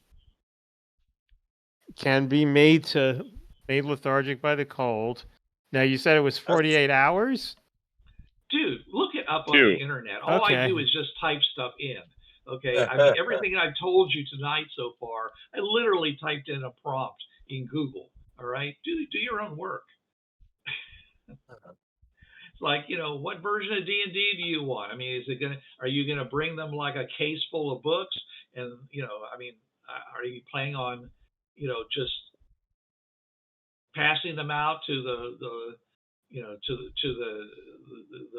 the various companies or whatever? I mean, And no, we're doing it for new if we're books, going to man. take books, we're going to have to take dice too. Don't forget that. Yeah. Oh yes, yeah, that's the right. dice industry. That'd be fun to Yeah. play with on the way there. Right. Yeah. You know what I'm going to say? Transporting bees This- requires a license. I'll be right back. Which is not going to matter. What I think we ought to do is make deals. All right. So the point is, we go and make Earth better, right? Yes. We're finding the things to make Earth better, our Earth better, right? Right. Uh-huh. So what if we talk to these corporations and say, hey, we found a world that you can get, I mean, they'll supply the materials. They just, they can license, what you would call it, off-world license to make these things, games and dice and all this other stuff. I don't want to turn this into accountants and, portals or whatever. Exactly. I just want you guys to own this, okay? All right. I mean, that's my thing, is I really don't want to turn this into accounting, and space and portals. So yeah, you don't have to, but if you say something like, "I'm going to bring bees to this world," okay? I mean, there's some idea. There's a beehive carrier. Yeah. No, that's not a how not a many vehicle. bees are you Never going to mind. bring? And like I said, are you bringing one copy of D&D, and all of its various supplements and things like that? And then who are you going to give that to in order to to spread it around the world? Okay, or to the very are you going to give it to the consortium of corporations that are centered right there in Neptune City, or are you wanting to, or do you want to spread it out around the world by giving a separate copies to all the press and say, here? I just thought of something crazy. Oh, go please. So we make deals with the local government for certain things, stuff that they can actually afford to produce, like the fusion and the computers and stuff like that. Then we sell the porn to what? We sell the porn to the resistance fighters, so they'll have massive capital to work with at that point. No, it's just the fact that you rounded back onto that. Well, it's money, right? We're talking about corporations. Well, there's also another thing that we can give to the resistance. Yes. Bookies. I guarantee you gambling is going on. Oh. And what's a good way to rid corporations of money? Rigging casinos. I'm pretty sure they probably have gambling, don't they? Did I we don't see know. any signs of gambling? Well, I think because they had a Persian influence, that might be. I don't know. We'll have to find out more. Well, would you like to know more? Well, their history is similar to our Earth's history up to about 1980 or so. So you can consider that anything. That was when the big die-off happened. So basically, it diverted in about the middle of the 20th century, when the EPA should have come into existence, and it didn't. Right. So America had the world had gambling for a long time before that. So they probably have all the same sorts of gambling we had, except maybe not. They probably have. I mean, realistically, they probably have their own pornography, but it's just this is a chance for them to make a lot of money off of it, and to give them a. I mean, it's a way of dispersing it that is the key, and the fortune is involved in. The rise of the corporate culture occurred after the in the Reconstruction after World War II. All right. So just during the Reconstruction of Japan and things like that, and all those corporations got real big and everybody started living, a lot of what they did in Japan basically became standardized throughout the world because the difference was well. because Japan didn't have to pay for a military, and then since they didn't have to worry about defense because America supplied their defense because they weren't allowed to have a military. After World War II, all of their money went into social and industry, social programs and industry, and that's why they're so powerful today. Is because they didn't spend huge amounts of money on defense like we did, and they still aren't. They still not aren't. Like we do. Not like we do. They don't have no need to. So you can go over there and get, a complete dental workup with crowns and everything for $150, whereas that would cost you just $150 to walk into a dentist's office here. Right. Living in the wrong country, Pat. Yeah, you just hop on an airplane and fly over. Yeah. I know people that take health vacations to Japan. Lots of people go on medical vacations. Yep. Yeah, a shitload of people do. All right, so makes again, sense. So what I got here is I keep finding a lot of references to beekeeping trucks, but not something which says this is a beekeeping truck. So they don't make a beekeeping truck; they make trucks, and some of them can be utilized for beekeeping. All right. There is no such thing as a beekeeping truck. There are semis, okay, that can carry containers that you put hives in, okay, and you can chill those hives, so that hives, so they stay docile and they don't fly out from. I mean, you're traveling down the road at 60, 70 miles an hour. You don't want the bees coming out of the hives. Boom, they're gone. Okay, they're sealed. All right. Right. So there are hive transport containers. Again. Okay, so you're giving the corn to the rebels, and bees. Still haven't really explained how many bees you're planning on bringing. We're bringing 50 hives. A metric buttload of bees. 50 hives, okay. And they can be a variety. Okay. Okay. Now, of course, you're going to have a big problem when they get there. They have to be bees that can, like I said, you're going to have to grow. You're going to have to bring seeds, and they're going to have to grow. So I'm saying this is what you have to think about. What is the whole deal you need to do here? They've had lots of years where there were no. Well, they still have crops that you said that are hand pollinated. They're hand pollinated. But they can put the bees there and stop hand pollinating them. Yes. So, and then they can eventually grow their hives and get more bees. So this would be like orchards and. We can bring them seeds. Like oh yeah, we can bring them seeds. Yeah, but you want them to start feeding themselves immediately. Yeah, so right. You take them we're going to have to places that are currently hand pollinating. Yes, Mark.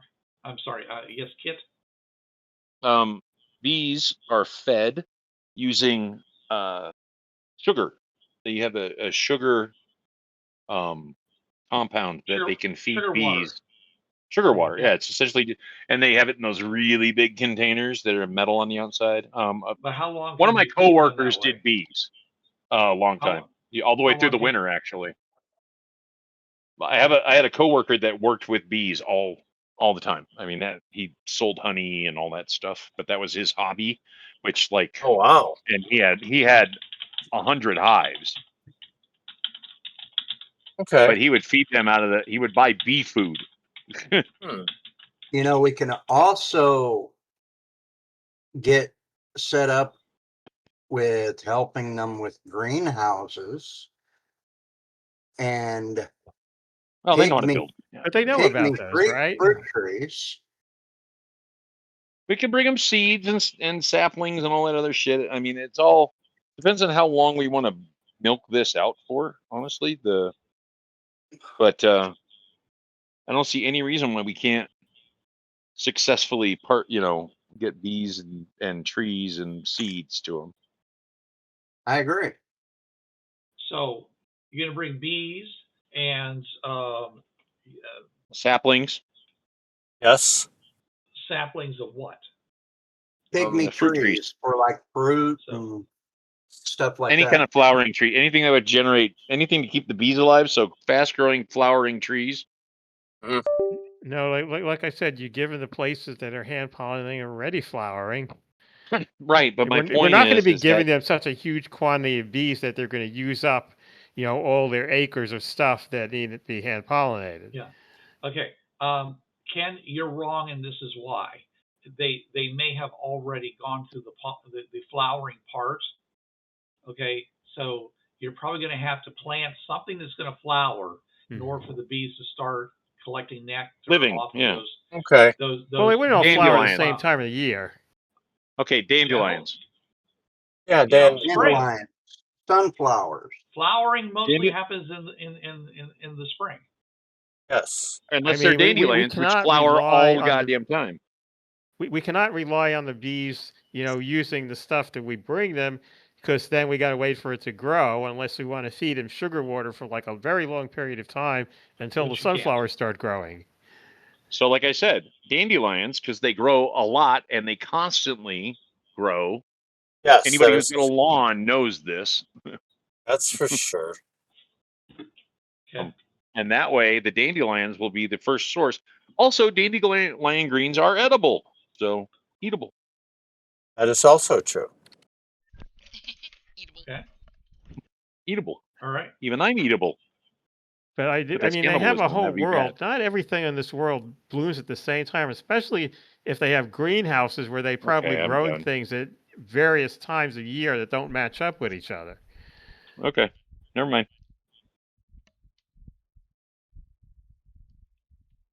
I mean, I don't think they're going to have flowers only in the spring and no other times. Do they even actually have seasons down at the bottom of the sea? Under the sea. No, they have. They do have. Well, actually, what they have is due to the heating, cooling because of the seasons on the surface, the currents change, and the temperatures at various heights change. But it's not like you suddenly have a current reversing itself and going the opposite direction at a certain time. Okay, so, but you do have seasonal changes, like I said, as far as the heat, how hot the water is, how far, what part of depths, how strong the currents are, things like that. That's why you have these things. That's why you have things like El Nino. It's actually caused by ocean currents. Okay. All right. So I got bees, 50 hives, fruit tree saplings, dandelions. Okay. Sugar water, which is not necessary. I'm sure they have that. Yeah. I can bring them starter just so they don't. But you could certainly bring them stuff that was made specifically for bees. Yeah. Sure. Nutrients. One of the things, because what sugar itself is not enough. It doesn't include any protein and a lot of other things that bees need. Bees live about 20% shorter lives if all you do is feed them sugar. Yep. That's what Google says. Yep. Right, Ken? That's correct. Yeah. That's why it's called bee food. It's a mixture of what they They need. actually suggest feeding the bees honey. Yeah. Which, if you have that, I mean, obviously you're not going to get much honey if you're using it on the bees. But how much honey do you think they have on a world where they haven't had pollinators since the 1980s, and it's 2023? It's been 40 years. It never goes bad. Somebody has this thing that's worth its weight in gold in their cupboards. In the 800s, they could. In the 9th century. First crop honey, which is the honey that was scraped from the comb, was worth more than gold. Yes. It was worth more than salt, which is a pretty big statement. Salt was extremely not worth that much. Yes, it was. Back then it was. Well, it Salt depends only on how came far. from certain places in the world too. It depends But on how far you are away from the ocean. so that's where they come with the term "worth their salt." Anyway, but honey, the first scrapings were reserved for kings and emperors and stuff like that. Whereas when they chopped up the skep, which is the little, honey, that typical like rounded kind of desert looking honey thing. Right. When they chopped up the skep made out of rope and boiled it and got all the bee butts and the leftover crap sunk into the I'm not kidding, all the bee butts and all the leftover stuff stuffed into the coils of rope. They cut it all up, boiled it in water. That's what they turned into mead. Okay. I have spent way too much time researching this shit. You certainly broke have Bruce. spent. I just think it's great. I love beehives, man. I wanted I've to spent have way too much I wanted time. to be a bee raiser, but my wife wasn't Hey, thrilled. Sherlock Holmes did it. You mean Holmes the mythical character of Sherlock Holmes did it? Oh, okay. Hey, Jason. Sure. Congratulations, you broke What? Bruce. I have done so much I can tell you about purple dye too. How about that? Okay, All great. right, cool. All right, so again, are you going to give them fusion? Are you going to bring them a fusion generator or a rocket Can we or make anything like that? fusion generators? Or do we just get fusion generators? Will they let us give them a fusion generator is the question. Okay, first of all, are we talking about a fusion generator or are we talking about a fusion rocket? They're not the same. They were combined in those ships that were going up into space, but they are in fact two different things. I think we would. Design. I think we would have to give them the plans for it, and they would have to hammer that out themselves. Because there's no way we can haul, not that size. There's no way we can haul a giant ass fusion. No. You said that the fusion generators we had were more like the ones that were on the Zamboni Uplift World, that were the old style ones that we had to that you remember the character got like huge. sucked They're into huge, but when I say huge, we're talking about something that is 20 feet in across. But you could put something like that onto a semi. Well, how many semis can we take? I mean, so the question is could you actually take because there is a prototype fusion generator at Hatsumi Base. I would not but are they take going to give it to anything that we can't make. No. I think this is more a matter of let's give them stuff that they can actually use to build a better society with. Yes, agreed. Not just give them weapons of warfare or fusion rockets. Talking about a bomb here. Well, you said rocket, so I wasn't sure what we were talking about. Well, no, a rocket that can, instead of using like LOX, it uses fusion, power, just like the ones that took off from Mars. Remember them? Yeah, I do. Okay. But that was the only person that really understood that, and I mean, as far as the PCs went, was Hayes' character. Well, John's character, and he's John. probably he's the one. He spent weeks working on those things and getting them operational. Right. So his character. Can we take his character? We could take his character with us and drop him off on the planet to help them build a. I don't think that John. I don't think that John would want to do that, but maybe he would. I don't know. I mean, we could always call him up and ask. Fringe renown nuclear call scientist. Him up and ask? Yes. Hey, John. Even though you're not playing anymore. Yeah, let's do it. Let's go ahead and call him. All right. You are so weird. I thought I was weird. I have called real people in a Bureau 13 game. I have called people in lighthouses and said, "Hey, when are your hours of operation?" And talked to them because it was 4 hours difference. They were on the West Coast, and we actually had a big conversation during the game. I'll go ahead and give John. we were playing Top Secret, and I called the Department of the Army Corps of Engineers, asking a thing about C4, and their first response was, "Why do you want to know?" It's like, how much C4 would it take to blow up this? Why do you want to know? For the commitment of a game, I swear. Yep. Yeah, I told him we're playing Top Secret. We need to know. He's like, that was pretty funny. See, now you don't need to know that because Pat's got all that off the top of his head. Pat, you know how much C4 you need to blow up a building? Depends on the size of the building and what it's made out of. Well, yeah, and you wouldn't use C4 anyways. You'd use Semtex. Exactly. It's better for buildings. C4 is just serious putty. Mm-hmm. Does anybody want a horse? Nope. You keep trying to sell that thing. I'd say just cut it up and eat it. No. Oh, sorry. You got some days of chewing on that. No. Why did my phone ding? Who the hell's pinging me in this time of night? Not me this time. Discord, it's me. No, it was a instant message. A league. I do have a bunch of cadets in Wyoming, right? All right.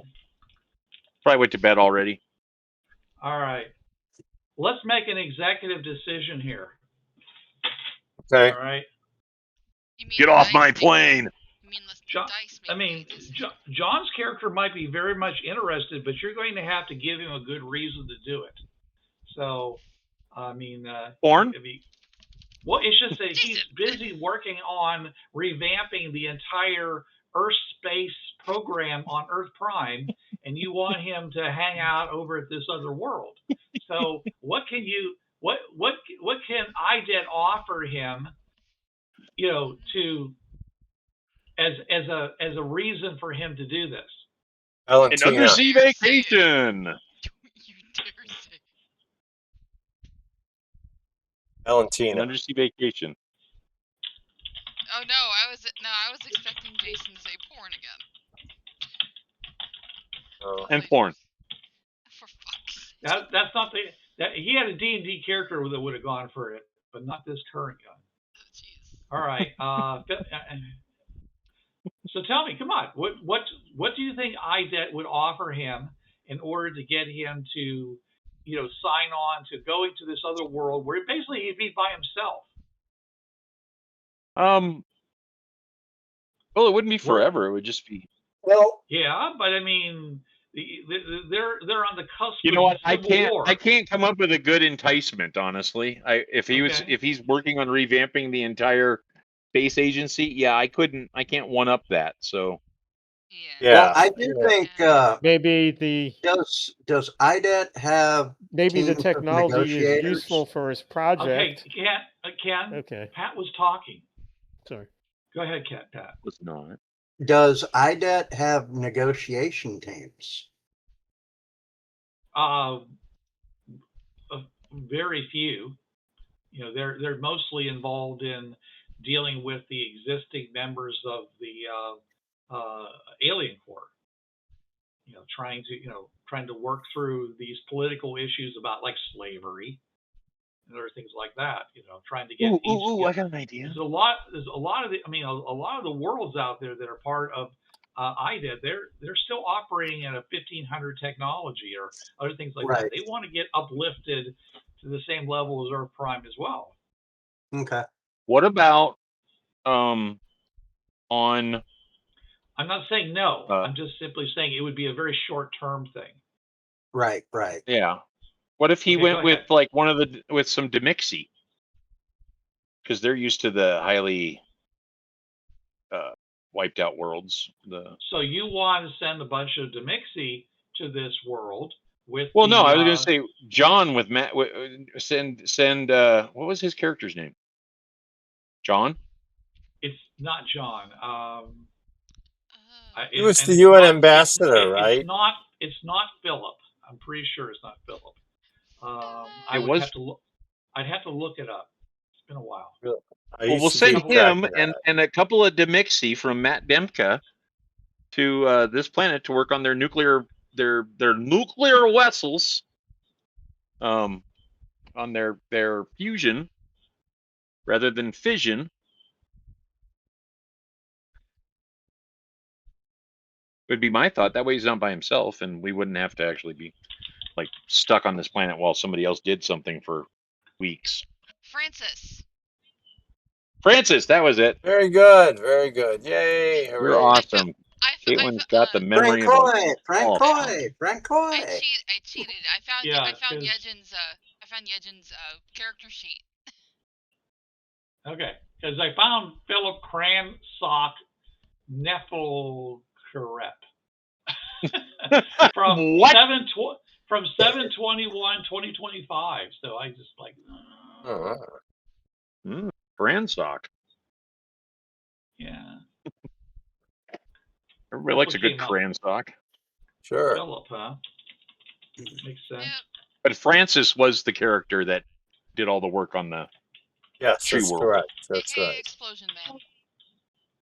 At least on my Yeah. sheet. Demo on my sheet it was. Man. Francis Reltec. That was 2024.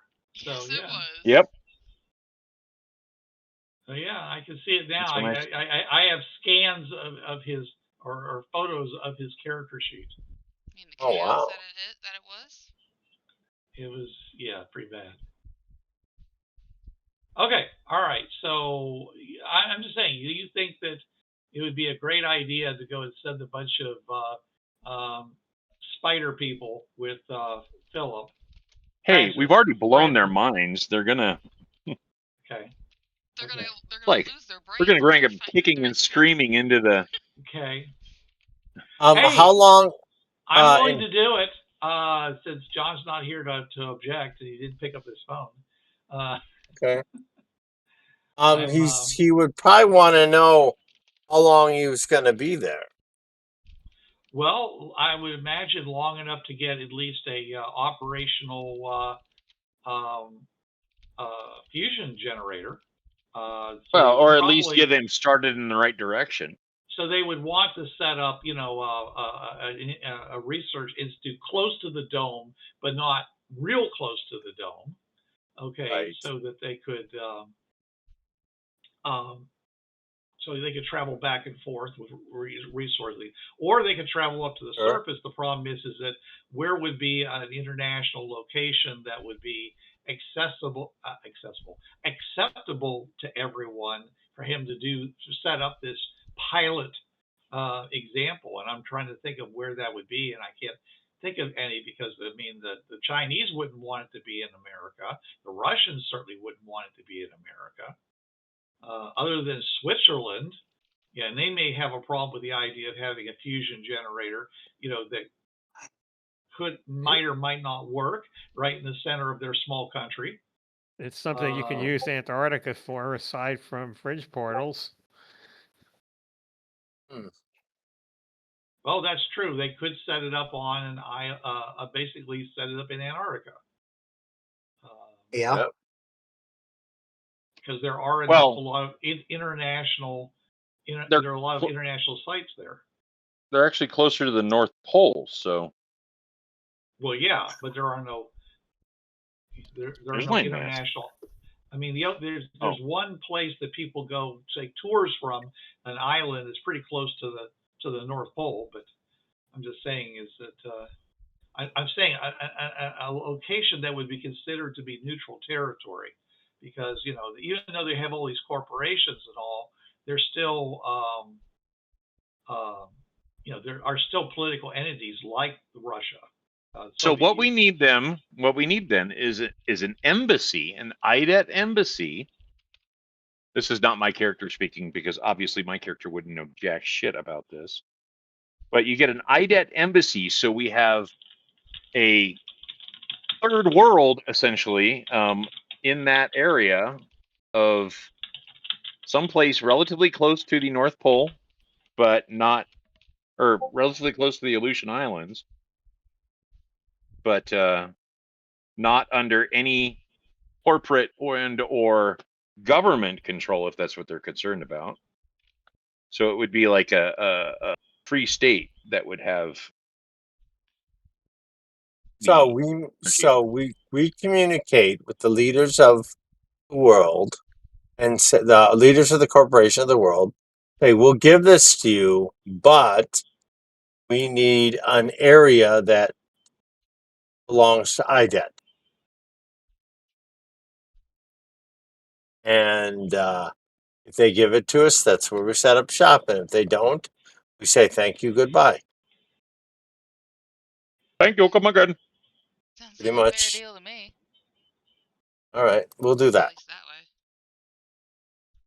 way. Okay, And so corn. We will give them all the pollinators and the fruit trees and all that other stuff. Well, you know. But On top of it. And this is for the technology of the bubbles. right.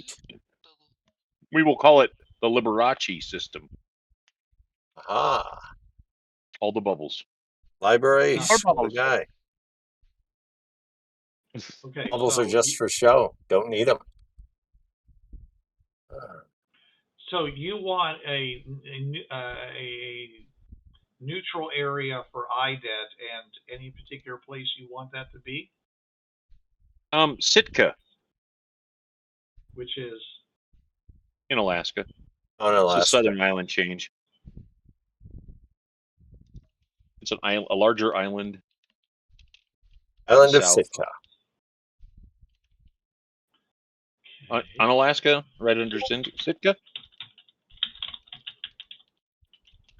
I mean, we don't need the whole thing. It's just got to be agreeable that everybody can. Oh, okay. That's actually. We'd still need, you know, like, it's not an island. It's actually on the mainland of Alaska. Sitka. That's Yeah, it's near Juneau. Okay. Okay. Thought it was an island. My I don't bad. think so. My uncle lives there. Huh. Is it spelled Sitka? Yes. Yeah. Okay. Why is it not coming up? It looks to me like it's just a section of. It's like a isthmus or a peninsula or Yeah, something but it's like still that. it's still part. It's still off part of the trailing edge of Alaska as it goes down Actually? along the Canadian border. The wiki. Come on. I'm looking at it right now. I'm looking at Shit, we should put it on Sarah Palin's hometown. It's you know it's an island in the sense that it's got water all around it, but yeah, it's in the archipelago. How about that? Yeah, okay, but I'm just saying is that it's got roads.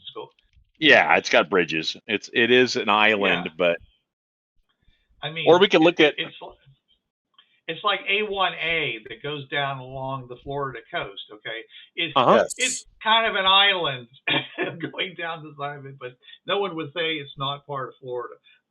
Okay, so you wanted in Sitka. All right. Okay, so I just threw that out there. I don't know if we wanted there. it's not a bad idea. It's pretty wildernessy. It's pretty country. Yeah, that maybe some people may have issues with that because What's that other one there? not want to get it blown up. Well, we love when the Earth Firsters and shit like that get involved in the Audubon Society. I mean, it just creates more drama.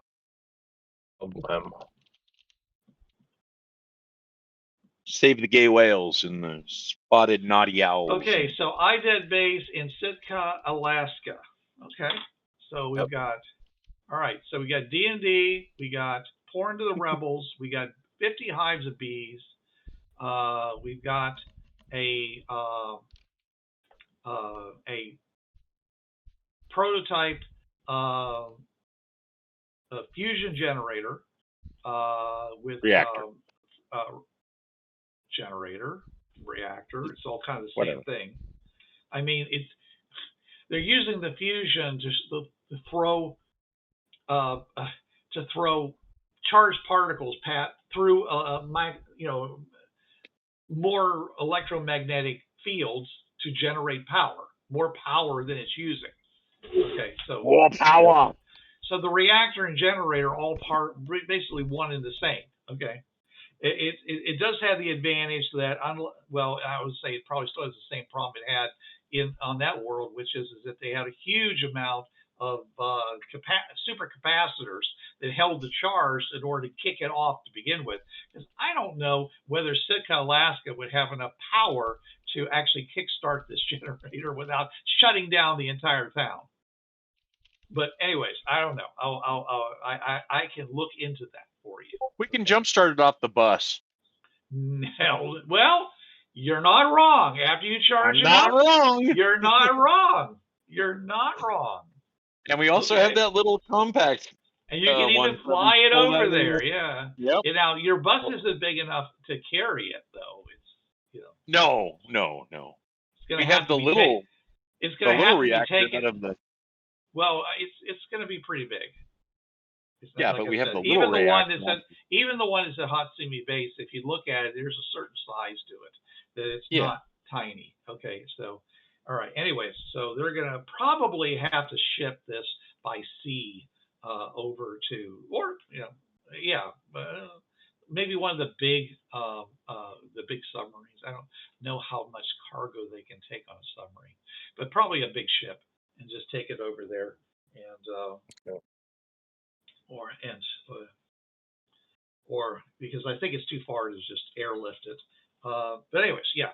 So that'll work. I'll be right back, guys. I made a thing. What did you get rid of it? Making over there? It's a thing. What does it look like? He made a little poopy. It's a pouch. Cool. It's got like a little connected thing on the front.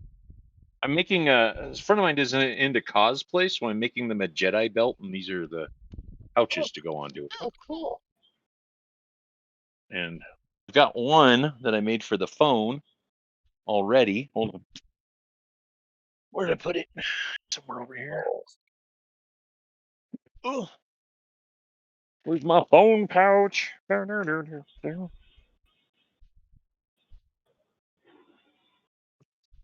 Old man living down the road. Did not ride down the road. I'm going through road notes from. It's a little phone pouch. It's, I'm going through world notes from the medieval world. Which medieval world? Jason, almost Camelot. Oh, Camelot. Okay. Yeah. Almost Camelot. Yeah, almost Camelot. Almost Camelot. When Jason referred to the enemies as hot pockets. That's all I referred to the enemies as. Hot pockets. Right. What the hell was I thinking? That's weird. So yeah, all right, so you're going to give them the plans, a pilot, a technology, and once that's going, then they're going to give you the plans and technology and some sample stuff for their. I think this needs to be a mutual trade, not once we get it going thing. Well, they have something that works, and you can see it working. The problem is they don't have anything from you